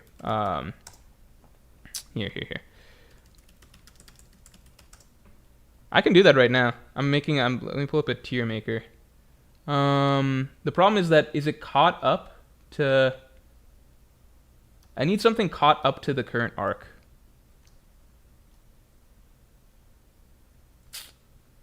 I mean, I guess I don't think anyone from the current arc that's new would make it into the top 20, so maybe it's okay. Right? I think they will. Like, I think Serednik or whatever will. Oh, Beyond Netero, right? Beyond Netero.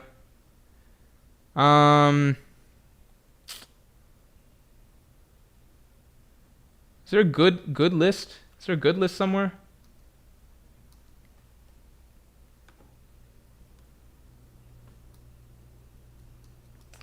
I'll give it off the top of my head. I'll give it off the top, okay? Give it off the top, because I can't find like a good tier list and I would need a moment to set it up. Off the top, I would say alive right now. I'm not going to do alive right now. I'm just going to do in general. Meruem, then some combination of like, are we saying like Dawn? Okay, Meruem. If we're going hard for everybody, like Meruem, probably something like Dawn Freaks, Maha Zoldyck, or whatever. There's controversy over like this character's existence even, and like translations, right? But if we're going by whatever interpretation I've read and seen from people, that there was an elder Zoldyck who was like Netero is the like his only equal or whatever, something like that, or on par, right? So that's Zoldyck. Adult Gon is in there somewhere, right? Netero, right? I think that's a good 5, right? That's a good 5. I think most can agree on that, right? Meruem, Dawn, Adult Gon, Maha Zoldyck. Some people say Zig Zoldyck, whatever the fuck. The Zoldyck that was said to be Netero level or above or something like that. Netero himself. Some combination of that, with Meruem himself being number 1. Okay? So that's what I got as top 5. If we're getting into like I and Nanaka and shit like that, let's say I is off limits. Let's say I is off limits and other Dark Continent shit is currently off limits. For whatever reason, Meruem, we're keeping him. Okay? You could say I'm inconsistent with my reasoning, but it's just I'm doing it my way. Okay? So we got those 5. Then if we're stepping down a little bit, we got Royal Guards. We got 3 Royal Guards. Yuppie, Pitto, Shiapoof, in no particular order. If I were to order, it's not worth it. We can debate all day about the order, right? So we got those 3. I feel like beyond Netero. I feel like which one is the strongest? There's one. Is it Botobai? The strongest. Yeah, the strongest Zodiac, or maybe not the strongest. Maybe it's Jing. We don't know. Yeah. So we got the guards. We've got Beyond Netero. We've got Botobai. We've got Jing. Again, unordered. I don't know if Jing's stronger than Beyond. I don't know if Jing's stronger than Botobai. Right. This isn't a hard list. We got those 3.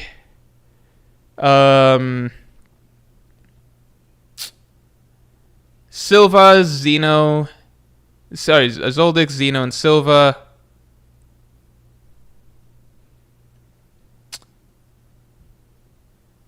Crollo's in there, right? Like about their level as well. This is all about levels, right? Like Bisky's in there as well. So I've got 10 right there. Hisoka, Razor. These are not ranked at this point, right? This is just me rounding out. Hisoka, Razor. I think that's a pretty good 12. Maybe Kite was in there somewhere. Oh, Illumi, obviously. That's a 14. I think that's pretty good so far. I feel like at least 1 or 2 of the other Zodiacs are going to be in there. Pariston, maybe that's a 15. Maybe that's in there. We don't know exactly. I'm not counting any of the princes just yet. I think we need to see more from the princes. I think that's a good 15, and then from then on, it gets very controversial. I already said Jing. Jing should be top 5. I already said Jing. I think some of the Phantom Troop get like now it's like a whole bunch of characters that could be in there because there's some Zodiacs that could be in there. There's some Phantom Troop members that could be in there, right? Like Phaeton, etc. Some people could argue Kurapika's in there. I think, yeah, this next group is just too difficult for me to piece out, so I'm going to leave it alone. All right? Yeah, if you just want to hear the top 5 again, it's just something like, if you just want to hear my top 5 again, it's just Meruem, then some combination of these 4. Dawn Freaks, Adult Gone, Netero, and that old-ass Zoldyck that was said to be Netero's equal or better or something along those lines, right? I believe that's Maha Zoldyck, unless that's mistranslations, right? Then beyond that, we've got Beyond Netero, Jing, Botobai, some combination of those guys. Oh, freaking Royal Guards, forgot about them. So that's 3 more, so that's like 16. And then we got, Crollo, the Zoldicks, like Silva and Zeno. We've got Razor, we got Bisky, we got Hisoka. Right, so then what's my total? 5, then 3 Royal Guards. Beyond, Jing, Botobai, Zeno, Silva, that's 13. Crollo, 14. Again, this part is not that ranked. It's too hard to rank. Bisky, 15. Razor, Hisoka, 16, 17. Kite, that's 18. I think the 19... Oh, Illumi, I'll say 19th. I don't know who takes my 20. It might be a Phantom Troop member. It might be like Kurapika. It might be a Zoldyck. I don't know. So I'm close there. All right, everybody. We are probably going to call it here. Anik Saha says, did you mention kilowatts grams? I said that would be in the top 5, right? It would be in the top 5. I think that there's like this block, which I view as, in my mind, as like the peak of what humans can kind of be in Hunter x Hunter, which is like Netero, whatever Adult Gone, Netero, Adult Gone, I imagine Dawn Freaks, and then also Maha Zoldyck, the Zoldyck that was said to be Netero's level, right? So I view those 4 as kind of like the peak of what these characters can kind of be. I also think it's interesting because if you think about it, it's like Dawn Freaks and that old-ass legendary Zoldyck, right? Assuming the translation is correct. that kind of probably represents the peak of what like Gon could be one day and what Killua can be one day, right? So you got a Freaks and a Zoldyck at the very tippy top level.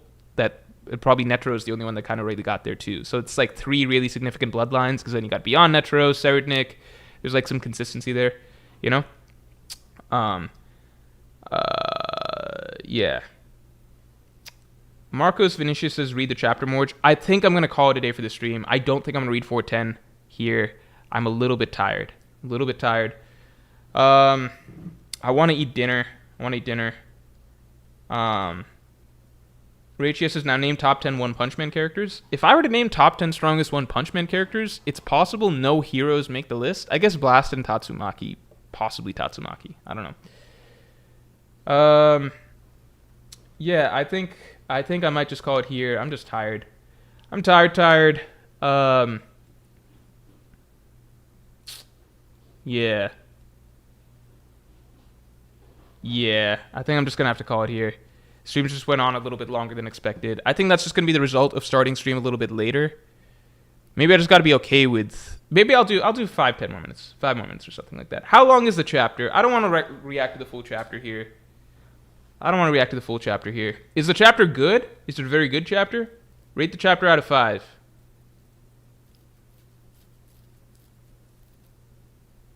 Ichi says, I don't know why I just realized Morj has a somewhat nice background for once. You can get this whole background at the Morj store for yourself. All of these posters are available for purchase. And we've got some huge crazy deals going on for the holiday season, because you can get 4 posters for 50% off. You can get 4 of them for 50% off. You can get any of them that you like. Here, take a look. Let me show you guys something beautiful.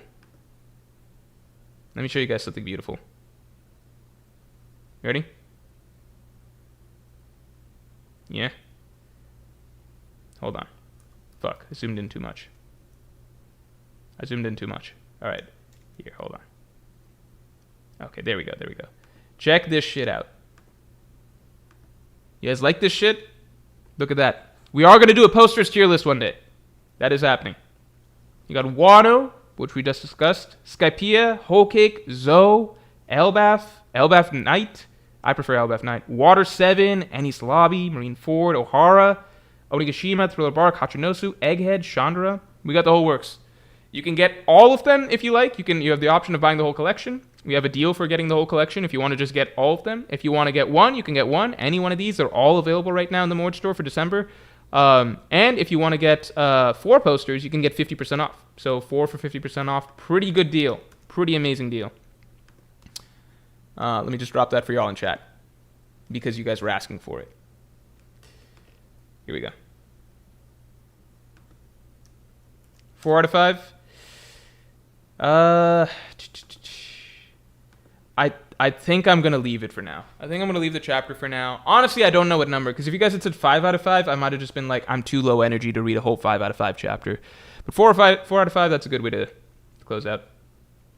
Wrench Dodger 2000 does look good, but I'm not gonna lie, I want a textless version that is just the islands. Let me do a poll real quick. Hold on. Here, let me do a poll, because I'm kind of curious.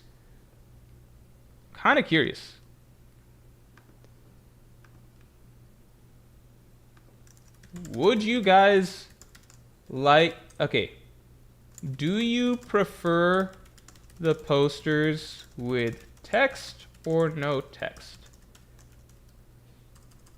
Travel poster, text, no text, just image. Because we can make it available without the text. It can be just an image. Souse, thanks for parking to remember for 16 months. Yo, Morj, you gonna peep the Hunter x Hunter 410 today? I think I'm not. I think I'm just too tired at this point for it. I need to eat. I have not eat. Okay, people prefer the text. Because it's supposed to be like a travel poster. It's supposed to be like travel posters. That was the artist's concept of it. And then that way you can have the whole wall with, you know, the posters. I think I'm just too tired to do the... Okay, so it's a 50-50 split, though. So a lot of people are interested in no text. We can see about no text. I'm sure that's like a very easy switch. I think I'm just going to call the stream in the next couple minutes because it's been long. I got to eat dinner, man. I just got to eat dinner. Yeah, it's just been a minute. For me, it's coming up on 10 p.m. Yeah. Wallace says, can't you just make an option for text or no? We can. We can. So it's a 50-50 split right now between travel poster text and no text. I just never considered that people wouldn't want that, because the whole concept at the beginning was travel posters, but that's a cool idea to think about as well. All right. All right, everybody. Unless we got some more supers or something, I'm probably just going to close that stream here in a second. Rentcharger 2000 says, also you can do the Taylor Swift style, release the same shit again.